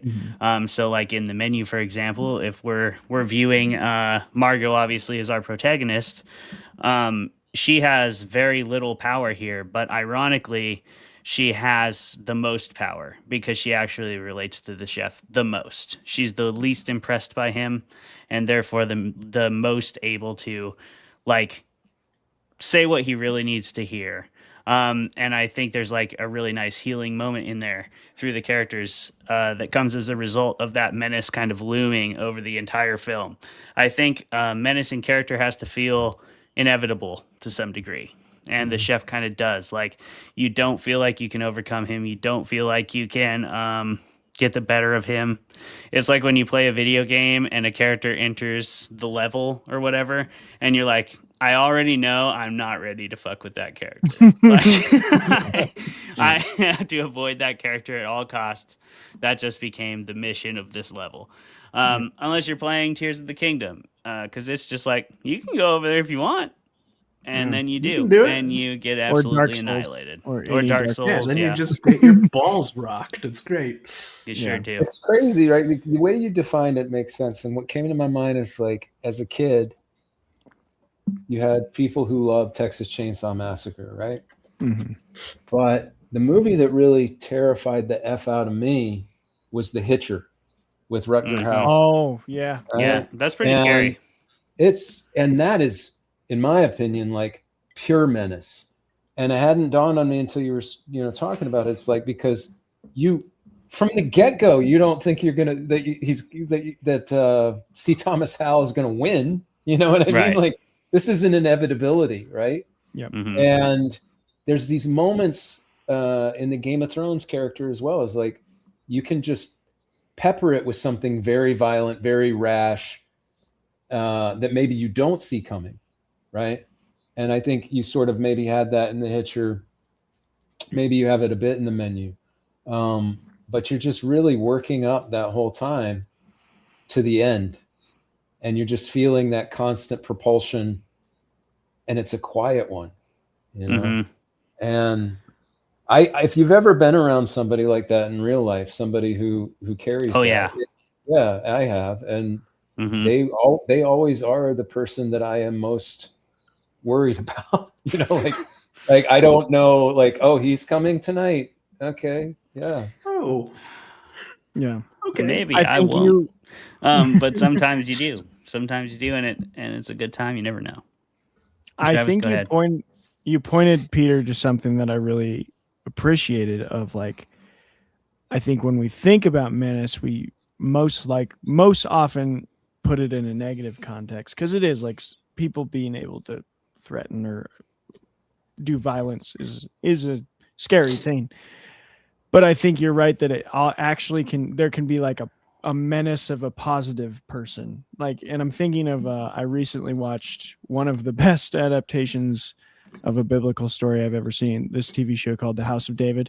It still has its flaws, but in the in the canon of Christian film, it's like 10 out of 10. Just absolutely. Because that is I a mean, yeah, very, the bar very is low. so low. The bar It is the floor. subterranean. It is subterranean. So, like, Bible Stories, House of David, the show on Amazon, is pretty phenomenal. And it portrays a character from the Bible, Samuel, who is that kind of, I think, positive menace of, like, he's working for God, who in the Bible is the protagonist, but he's like got that power that when he enters a room and Saul's like, you can't tell me what to do, he doesn't have to say anything. He just like holds his staff and is like, I'm kind of working for God. So it's like, Saul, you can flash your sword around all you want. It ain't going to do shit. Like, that's a positive menace. And then another thing you said kind of reminded me of Breaking Bad. Clayton and I just talked about this. I think you're right. There is like a frenetic menace. And you see that with like Tuco, who's this crazy off the wall. Like, you never know when he's going to pull his guns and shoot someone. And that's menacing because you never know when the rabid dog is going to go off the leash. You don't want to be in the room with that guy. You don't want to be in a room with Tuco. But then there's Gus. And like, Gus is going to sit down and have a business meeting with you in a chicken restaurant and make you feel like, oh, I could die. Like right now. I might die. So I think you're right that there's both a positive and negative menace, and then there's the frenetic and the sort of calm menace. And then this leads to my next question. I think a lot of that boils down to presence. And presence, I feel like, is a lot easier. Maybe I'm wrong. Easier to display in film because you have the physicality of like a Ralph Fiennes who can walk into a room and have that magnetism. You have an Anton Chigurh-like character where you get Javier Bardem who just controls the scenario. Let me know if you agree or disagree that it's easier on film. But I don't know. How do you establish presence of a character in a book? Because that seems like it's a tough sell, like without just telling, without just expositioning, like when he walked in the room, everyone turned. It's like, I know there's characters where I felt it, where it's like the way he's described or she, the way they're described walking in, it like immediately pulls attention of like, this is the person that everyone's afraid of. But yeah, how do you go about that with writing, or where have you seen it best displayed of like a character that just commands the presence of the scenario? We'll start with you again, Peter. That's a tough one. I'm trying to think in a book if I have an example, and I'm only pulling from like the last 5 or 6 books that I've read because they're fresh on my mind. But I think in a more general sense, you can establish the presence through the actions, so if you're trying to communicate to your reader that this is the guy who is not to be trifled with, this is the guy who maybe not right away, but at some point is going to be in control of whatever situation, I don't think that that's terribly difficult.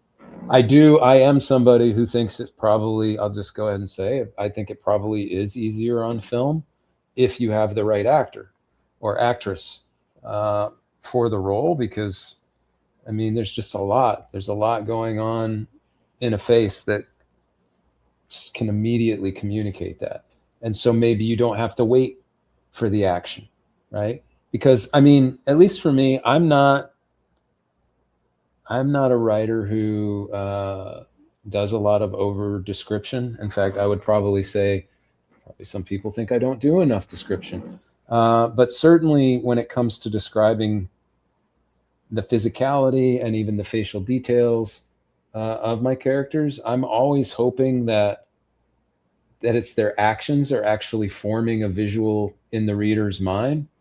And so one of two things can happen. Either they can assign some things to that character based off of however they perceive menace, or somebody they've known in their life that's menacing, or maybe they're drawing from film itself to create some sort of visual interpretation of it. But what I actually find is, and I think this is hard to do, but I think I've done it once, where I heard from enough people on my last book that even though there wasn't a ton of description, so well, I don't want to give that away, but there's a character in the book, in Future Skinny, that comes in later, and I just wondered, as people were telling me about it, like, how did you see that person? What did they look like to you? Because there isn't, other than the color of his eyes, there wasn't really much else going on in terms of his physicality. And most of them had a pretty similar description of him. And I think it was based off of his actions, right? So the example I guess I would give is, like, let's say you have a family, you're opening up, you're out on a farm. Maybe there's a minor familial argument going on. Maybe it's about the dog. You have the character that you're setting up for later to become the menace kind of comes in, and it's like, it's really, in that scenario, probably no harder than having them immediately deal with the dog, right? Or immediately deal with whatever everybody else was incapable of solving, right?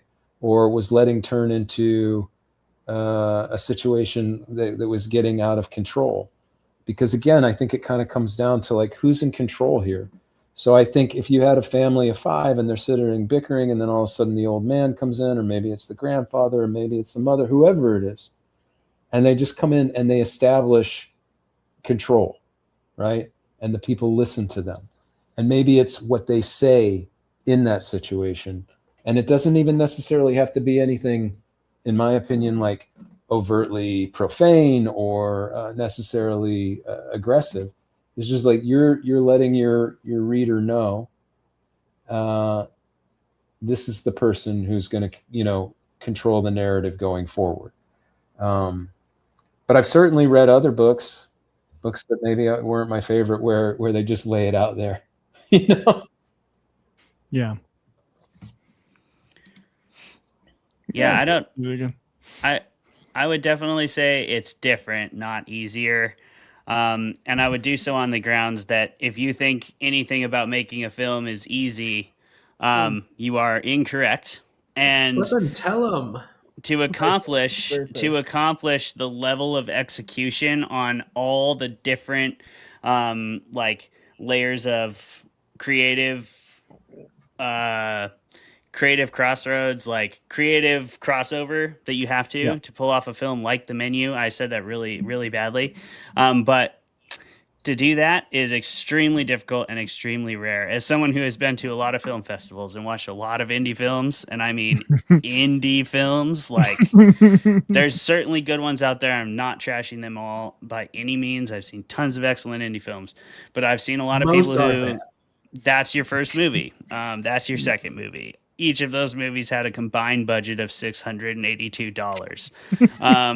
And like, that'll happen. And like, to execute on that level, where the lighting has to be right, the sound has to be perfect. Like sound, there's no room for error in sound. If you have bad sound, bad audio, bad ADR, like that will be noticed by the audience, even subconsciously.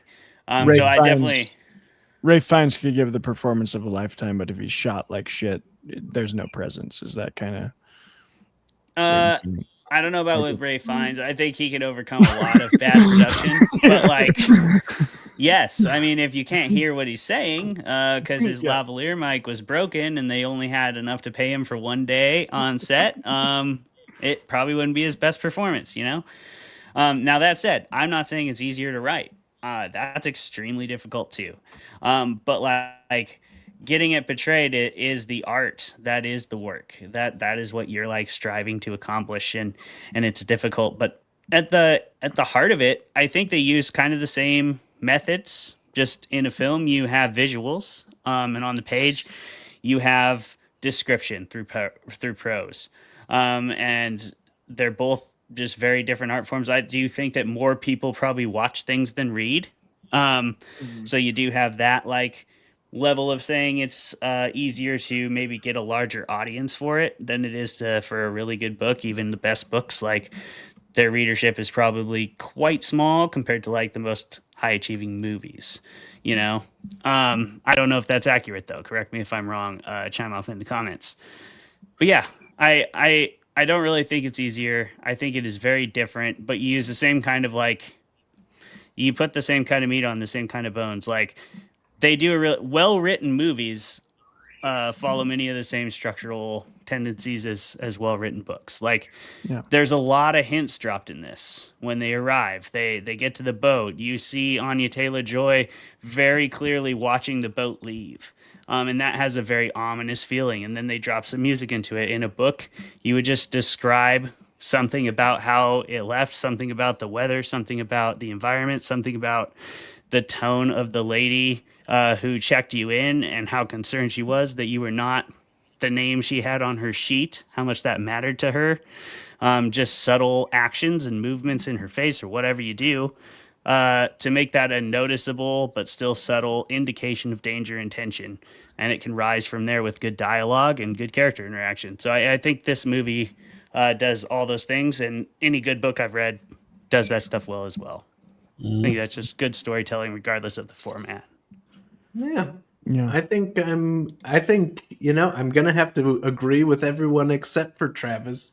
Because What you did I have say? to I have didn't even say anything yet. He hasn't even talked yet. I do No, disagree he's- with that, Travis. You I should have asked talked the by question. Yeah, you asked the question in a leading way that you said, "Hey, we're free to disagree with it," and that's what I'm doing. Come on, guy, I pay didn't, attention. but I made a point. Go ahead. Pay attention. Goodness. Opinion, Jeremy.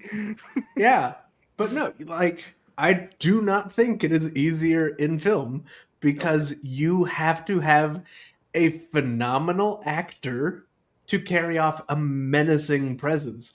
Every single one of your examples were crazy good actors, but like you've seen way more movies, presumably, where like the villain was just you're like, what? Why is like this villain is not scary? Why did you get this actor to play this villain? That's just wrong. That's Speaking just of John wrong. Leguizamo, Speaking of John Leguizamo, hey, he's a great actor. Villain, he is not. Villain. He's a great best friend character, a great washed up actor. He's incredible. But in writing, I think Clay touched on this. Well, he basically just said it. It's like finding those areas to add that sort of cognitive dissonance, where like something about what people are doing conflicts with like what's going on. Like there's the easy one to pick out is like the kitchen staff is like all calm and business as usual up to the point and after the point where people are like where they're like chopping off fingers and people are dropping dead and people's bank accounts are being printed on tortillas. Like this should not be okay. And additionally, I mean, I wouldn't call Nicholas Holt's character menacing, but he also displays that where he's like just fine with everything that's going on beyond the point where you can just dismiss it as him being oblivious.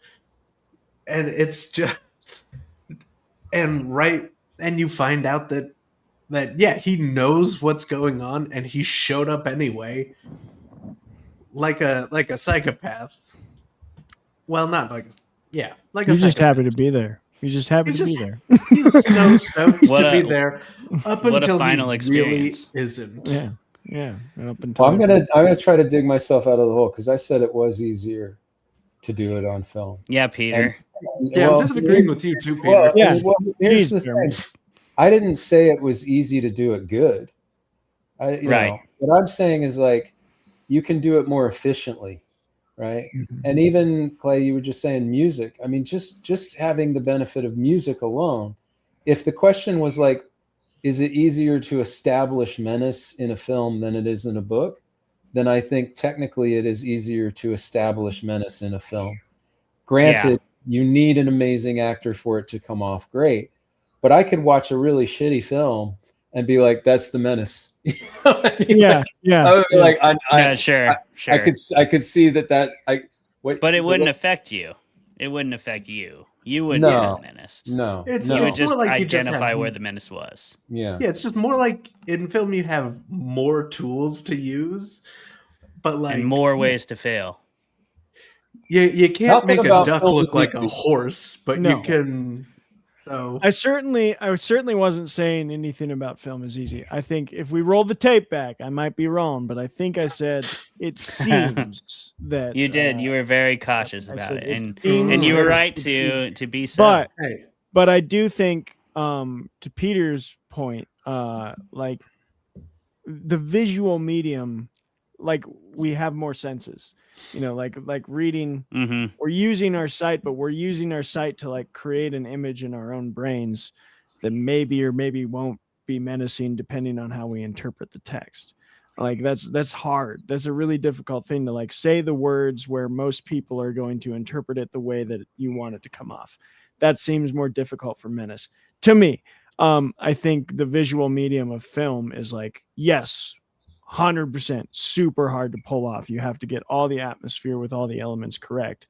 But when it's done right, it's like almost more immediately menacing. Like I think about even a movie that I don't think is a great film. I think it ends terribly. We've talked about it on the show before, is Dark Knight Rises. One of Christopher Nolan's only misses, in my opinion. But there's a scene in that where, and Clay and I have talked about this. I forget his name, but the one like business guy who thinks he's like running Bane's operation, like goes to Bane and he's like, "I'm in charge," and Bane just like puts his hand on his shoulder, like So palm good. up, It's and so he's like, good. "Do you feel in charge?" Like that's his line. And in a book, you'd have to do It's a a great lot line. to convey that what's going on with the action. But in a movie, you just see it. You see like Tom Hardy's intimidating figure, the open palm, the like facial expression of the guy as soon as he's touched, of like, "Oh no, I'm not in charge." Like that menace comes off in an instant, which I think is something that film can do that maybe That is an excellent literature can't. example. That's a great example. Yeah, Tom Hardy is a fantastic villain in that most mediocre of that franchise. Yes, which is still good. It's just it has. I think though, just even as an example of like an action that isn't really that big of a deal that still communicates menace, because they could have played that where that guy popped off about "I'm in charge" and Bane, immediately punched him or threw him across the room or whatever. But just putting that hand on him. I mean, I was laughing especially hard at that example because last fall I started making these really crude videos where I would take film clips and superimpose my friend Amir's face on it. So I had done one with from No Country for Old Men, and I had done one I think from Gladiator, and it was always my friend in the position of like about to be in trouble.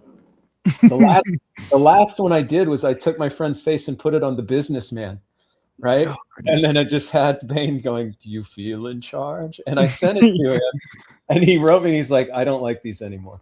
I don't want you to start it." So I'm saying like that. Perfect. That really had that kind of power. That even just as a joke, he was like, "Yeah, you've taken this too far."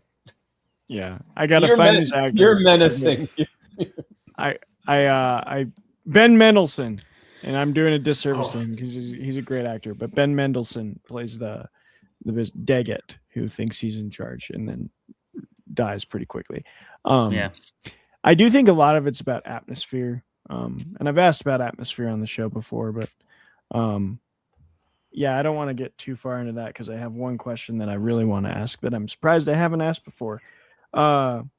But speaking of atmosphere, speaking of presence, speaking of menace, I would love to hear all of your opinions. What is the most essential element of horror? The thing that you look for Of all the things that make something horrific, that you think like, yeah, if you take this out of it, I'm no longer horrified. And I can fill some empty space if we need some time to think. But Peter, we're going to toss this one to you first. But I mean, it Peter, might be, define horror. well, I'm gonna define it for myself, right? Because for me, I love a lot of horror, but I probably don't like a lot of horror that other people like when it lacks truth.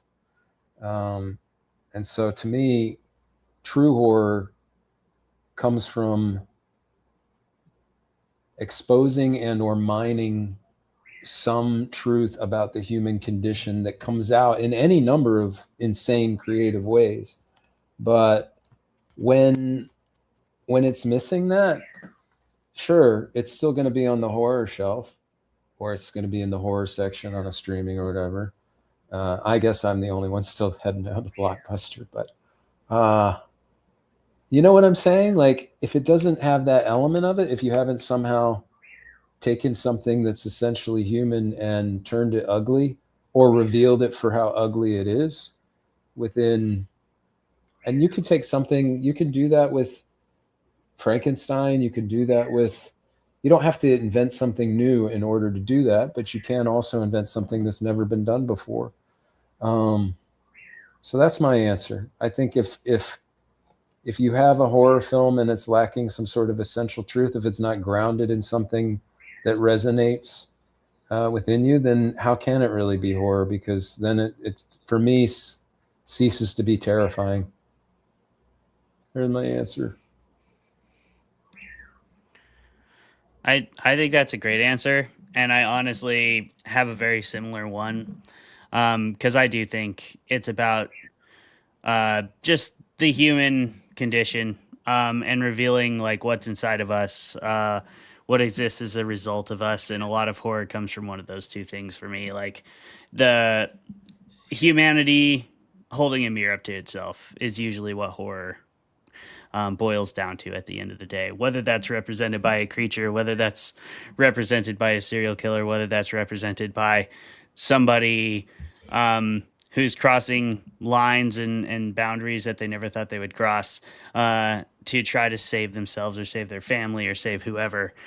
It reveals what we'll do for that. It reveals how we will be cruel to each other. It reveals the outside obstacles that people have to overcome on a daily basis, and all the trials and tribulations they have to go through to do so. And I really just think it accomplishes it in a way that's different than like someone going on a big quest or something, because horror often lives at home with you. I think at least my favorite horror is the type of horror that lives at home with you. It comes to your home, like that's the scariest thing for me, is wherever you feel like you should be safe and secure, horror disrupts that and forces characters to try to set it back to where it was when they were more comfortable, more happy. Not all characters obviously start from a happy place, but maybe I should say more content, or at least more adapted to their situation. People settle into those ruts and it's hard to get out, so a lot of characters start from a lower point. Even those characters at some point in the story oftentimes are like, man, I wish I was just mopping floors again, compared to where I am right now. So yeah, I don't know if that fully answers your question, but that's kind of what I think my favorite type of horror usually comes from. Oh yeah. Yeah, I think for me, there are two necessary elements that kind of need to be there for like horror to be great. The first and possibly most necessary element is an element of believability, not necessarily in like the believability of what happens, because like supernatural horror and whatever can be incredible, but like more like just the believability of the characters, just writing consistent characters. That's probably my most needed thing in any type of story, is that like the characters are being consistent. But like especially in horror, there's this second thing, this second ingredient to the secret sauce of great horror, which is the theoretical way out of the horrific scenario. Because, like, if there's no hope for anybody, then there's not really any reason for me to, like, care about what happens for the rest of the story. Like, if everyone's just totally boned from beginning to end, like, that's not interesting to me. It might as well just be watching The Hills Have Eyes. Sure. Which a lot of people think is pretty scary. Yeah. But it is Okay. all. And I agree with you, Jeremy. In believability specifically, that's like a huge one for me as well. And all believability is relative to the story in which you've chosen to embark and invest your time. You know, like you accept that as a viewer or a reader, kind of knowing what things are going to be or what you at least expect them to be, and then in horror, like your expectations to that audience that come into a horror film, I think is just to like make them feel unsettled, make them feel thoughtful.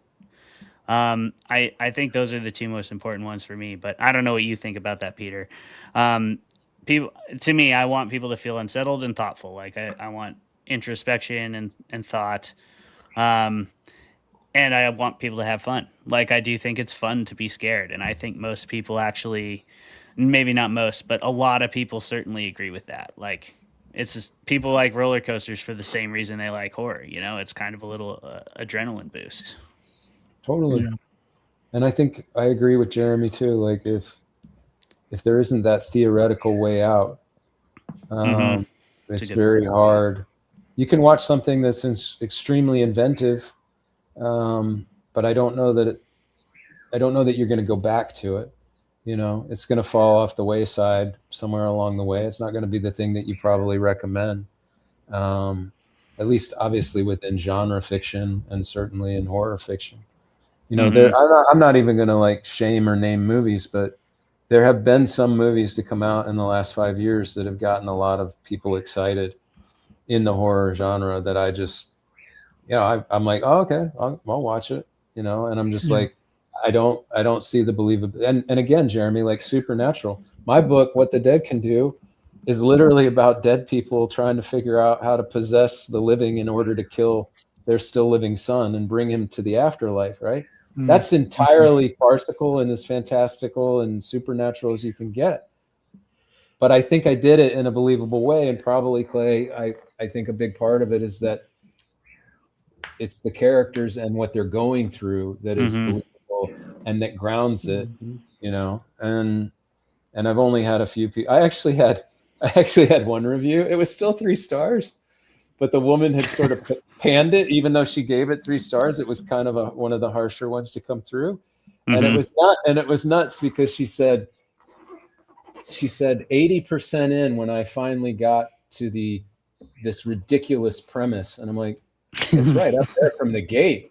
It took you 80% to realize how ridiculous this premise was. The premise was. I mean, it's on the cover. You know what I mean? Like, but anyway, yeah.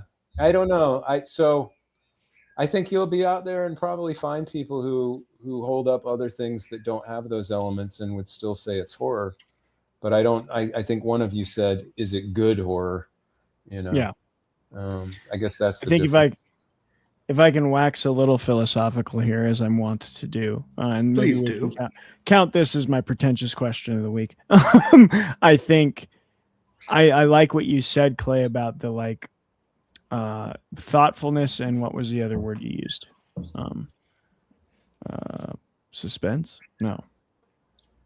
He said Clay. fun. I don't know, something like that. Fun, thoughtful, and suspenseful. I'd say dread. I would say like people don't just have fun with dread. I think you're right. Like it is kind of fun to be afraid. But I read a book recently that has really affected my viewpoint on a lot of things that talks about ancient myths across religions and how like the language that people used to use points often to there's like a difference between time and space being like very structured, time being very chaotic. And it talks about them as a dichotomy, but it doesn't say that. It says space is the place you're supposed to live in the most, but time is also necessary, and we need like little pieces of time and chaos in our lives. Like we need almost, it's like a vaccine is what they compared it to a virus that's coming. And I think dread is actually incredibly necessary in our art because we need to like get little doses of fear so that when fear actually happens in our lives, we're able to handle it a little better because we've had like microdoses of of these things that are dreadful and fearful and terrifying. And like people get that in macro doses in real life, which is sad.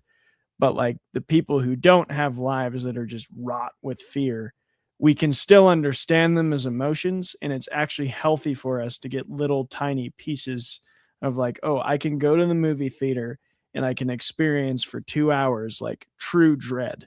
And that way I know what that feels like. And so if it happens in my life, I'm not coming into it blind. Like I'm not getting infected with this virus brand new.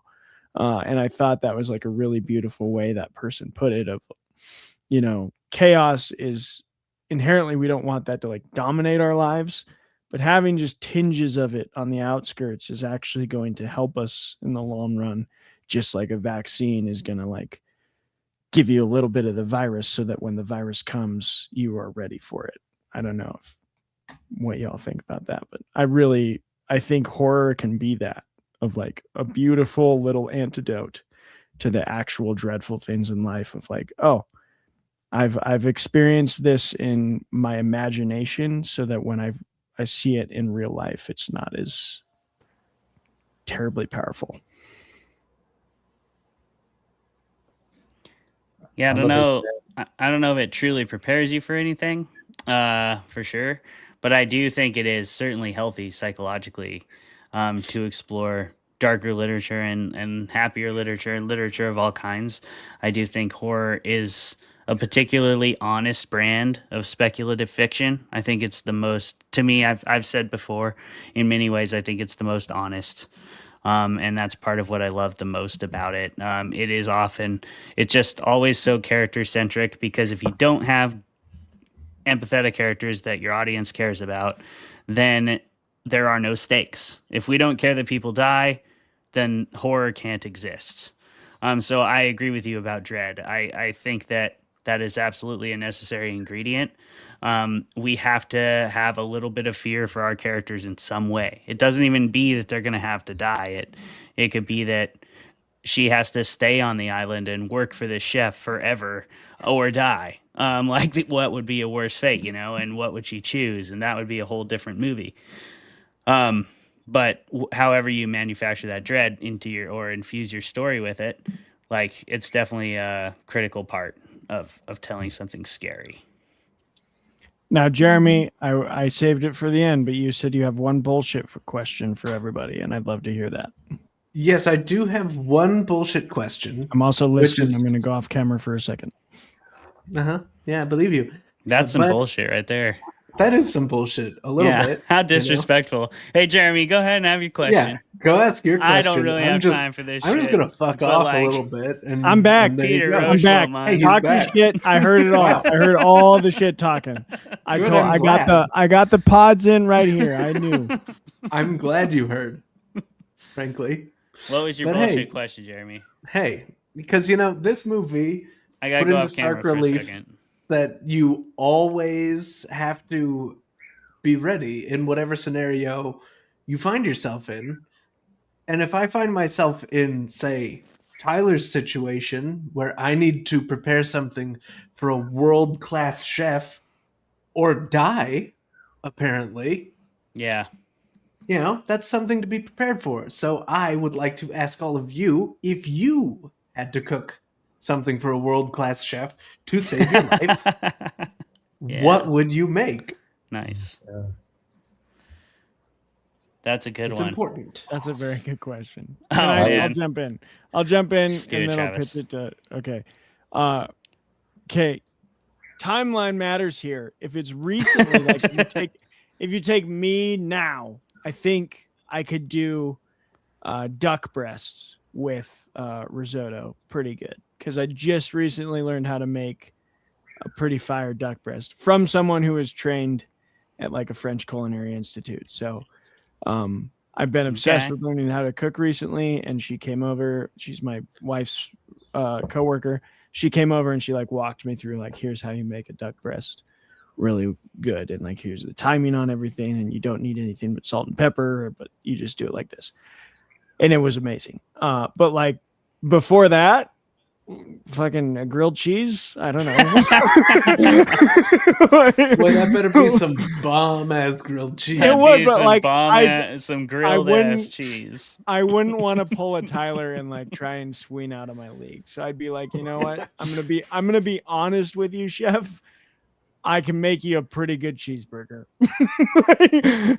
Like that's. I'm gonna admit my limits and hope that he doesn't. I mean, a cheeseburger could have saved a lot of lives that night. It could have. Yeah, you know, he's got all the tools there. Like the But restaurant. you don't know really that. liked.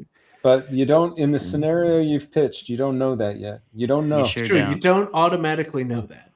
That's what I would do though. Before it could be Gordon Ramsay with a gun. You don't know. If it's now, I would be like, let's do the duck. But like me before the duck, I'd be like, you know what? I'm gonna grind some beef with bacon, and I'm gonna make you a cheeseburger and see how you like it. It's a safe bet. Where you got to do what you feel confident in. The duck, I think we're going right now, so I think the duck's a good move. Excellent. I would make ramen. Oh yeah, because I have been making ramen for a long time. The head coach of the Rams, Sean McVay, would say, I've been making ramen at a high clip for a really long time. And I continue to do that. I used to be pretty amateur with it, but I've now been doing it literally for like a decade. I always have ramen in my pantry. And I've experimented with it in many ways. I've tried different noodles. I now have my favorite noodle and packet combination. Of course, I wouldn't need to use any packets because I'd have like everything I needed at that kitchen. So yeah, I mean, I'd just be making some bomb ass like mushroom shoyu ramen with a whole bunch of fresh vegetables. And I wouldn't even fuck with the meat because I can cook meat plenty good. I've cooked a lot of meat as well. I've worked with Jeremy a couple times. But I wouldn't want to try to have that judged by a chef where I feel like pretty confident I can cook soup grade vegetables to a pretty reasonable consistency. I wonder if he could have elongated his life. I'm thinking about the duck now. Like, could he have been like, I'll make you duck confit, but I need 48 hours. Yeah. He really should have. That would have been the move. It's gotta marinate in the fat. You know, He panicked. yeah. He panicked. I can't just rush. He panicked so hard. Tyler panicked immediately. It's like leaks. Leeks, shallots, butter, and some lamb chops that you gave to your chef Blue Rare. That's some bullshit.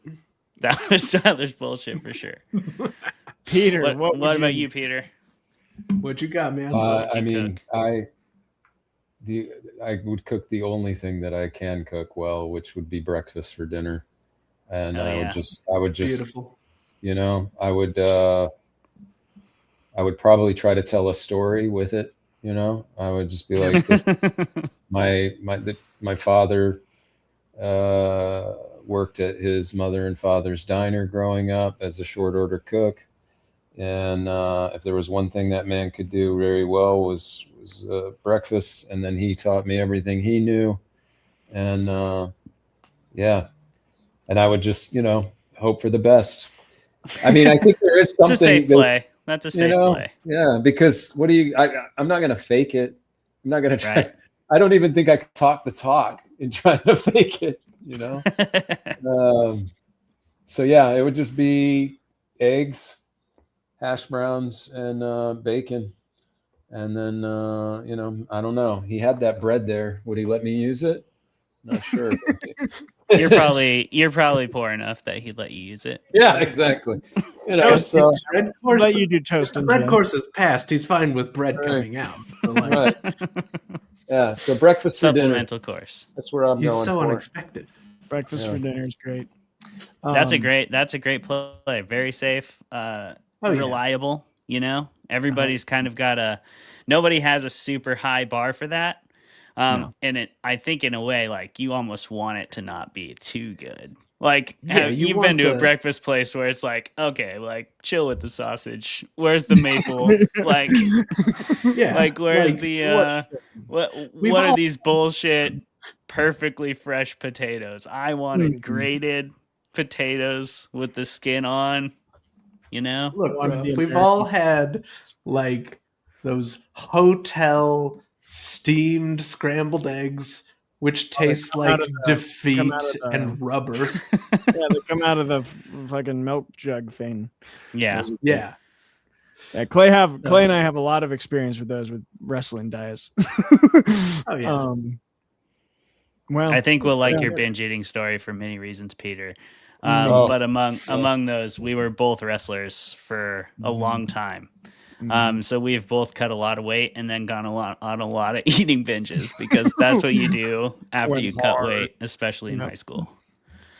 Yeah. Oh, yeah.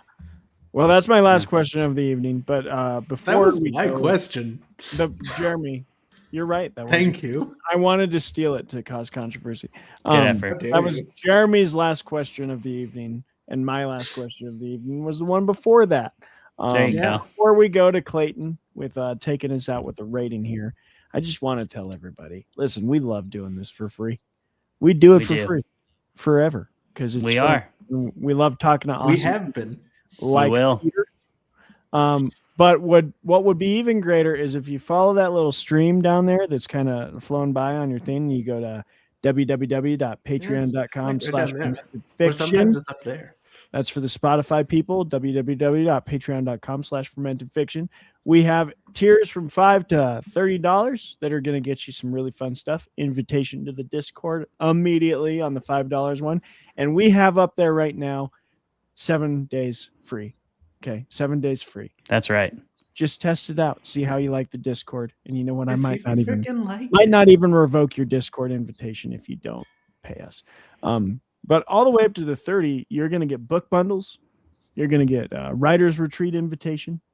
You're going to get to ask any of your favorite authors, like Peter here, a question on the show. So there's some really cool opportunities if you join Patreon. We'd love to actually do this for a living, and that would be all up to you, the fans. So head on over to that link. I'm not going to say it a third time, Spotify people. I hope you got it the first two. YouTube, it's down in the bottom there, YouTube. You can rewind it even. You can rewind. All right, that's it. That's my spiel. Clay, Yeah. that rating. All right. Well, the last thing we do on the show is we rate this thing. So, how many drinks or substances of your choice do you need to enjoy the menu to the fullest extent? How would you have the most fun possible watching it with a substance or two, whatever you prefer? We'll start with you, Trav. For people like me, the first thing you're going to have to do for my rating is you're going to have to pop yourself a strong heartburn pill. Okay. And then you're going to have to get a nice bottle of wine. And I just want you to drink a glass for every course. That's my rating. Glass per course, Wow. including the cheeseburger at the end. That counts. Oh yeah, that's Does totally that a course. include Tyler's bullshit? It includes Tyler's bullshit. Oh yeah, So Thank you might be a little beyond buzzed at the end of this. And again, that's a bottle of wine. if you're me, that heartburn pill is very important for the next morning because you don't want to puke brushing your teeth. Yes, that is from true experience. So, yeah, Well, yeah.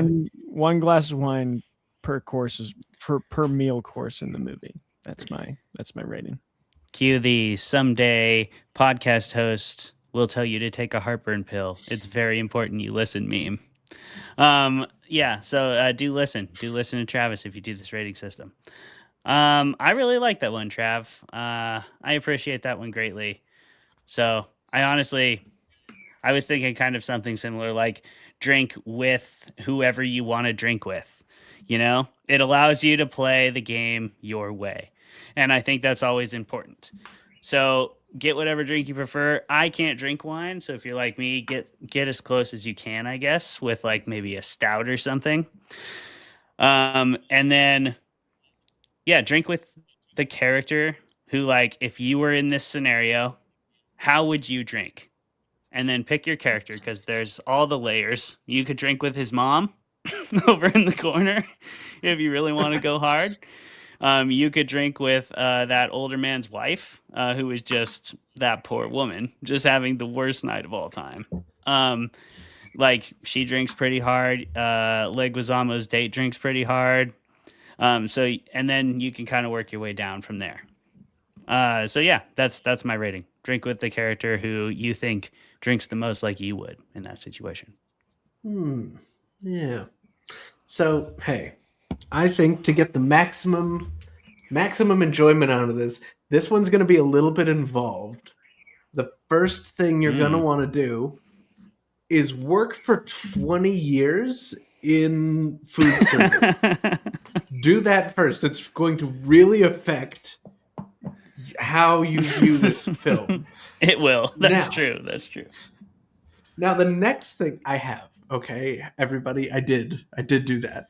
So the next thing you'll want to do is, I mean, Travis's rating system, that is pretty good.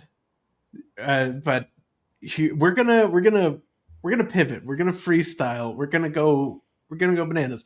First of all, we're going to go through whatever your box of scraps is. If you haven't seen our episode on Iron Man, go back, check that out to see what the box of scraps is. Because that's what I watched this film with. And I had a bitchin' time just sipping on my box of scraps. But also have a fancy glass of wine ready to down whenever somebody dies. Now, again, this will leave you blackout drunk and maybe dying by the time the movie is over.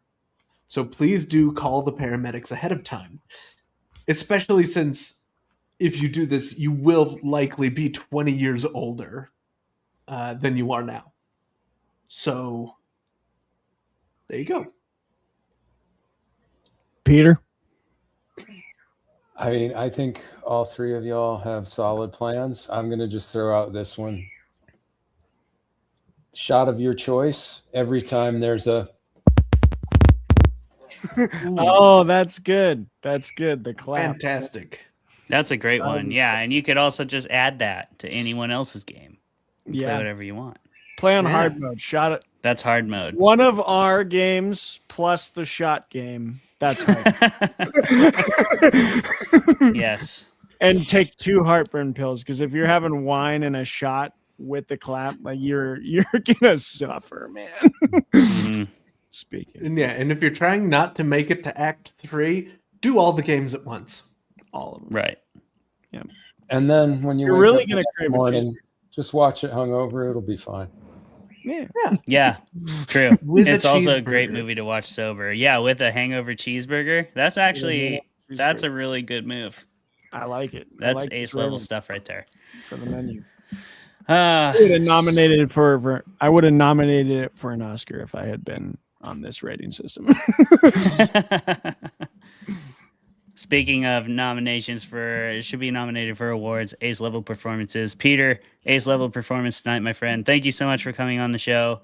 Can you tell people one more time about your books you have out, where people can get them, where they can find and follow and interact with you, maybe other than Costa Rica? And yeah, thanks again for coming on the show, man. Yeah. Well, first and foremost, thank you so much for having me. As I said prior, I love the format of this show. You can find me in all the usual socials. I'm still there. It's just at Peter Rosch for most of them. If you're feeling so inclined, roll out, either, go to your favorite indie bookstore, go to Barnes and Noble. You can pick up What the Dead Can Do. Certainly that would be very helpful for me as I try to get my next book into the world. If ghosts and possessions and serial killers and mothers trying to kill their son from beyond aren't your thing, and you want to read about a devout anorexic man who can see the future binge eating, pick up Future Skinny. And then look at my catalog further back. There's something effed up for everyone. You know, that's kind of what I'm trying to specialize in. And yeah, or go to peterroche.com and learn more. Learn more at peterroche.com. What's your Peter Learn Roche more. story at peterroche.com? Yeah. Perfect. But for real, if you do find yourself in Costa Rica, just be like, hey, do you know a guy named Peter? All right. We'll keep that in mind. Yeah, seriously, man. Thanks for coming on the show. It was a great time. Thank you, everybody, for listening. This has been Fermented Fiction. Yet again, we've been the usual stooges, Clay, Travis, Jeremy. And yeah, seriously, if you love the show, go check out the Patreon. You can try it out for $7 a month. Please like, comment, and subscribe on this video. Check us out on the socials on mostly Instagram.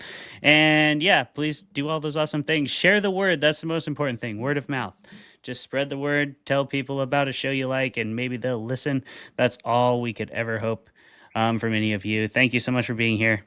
Goodbye. We'll see you next week. Bye.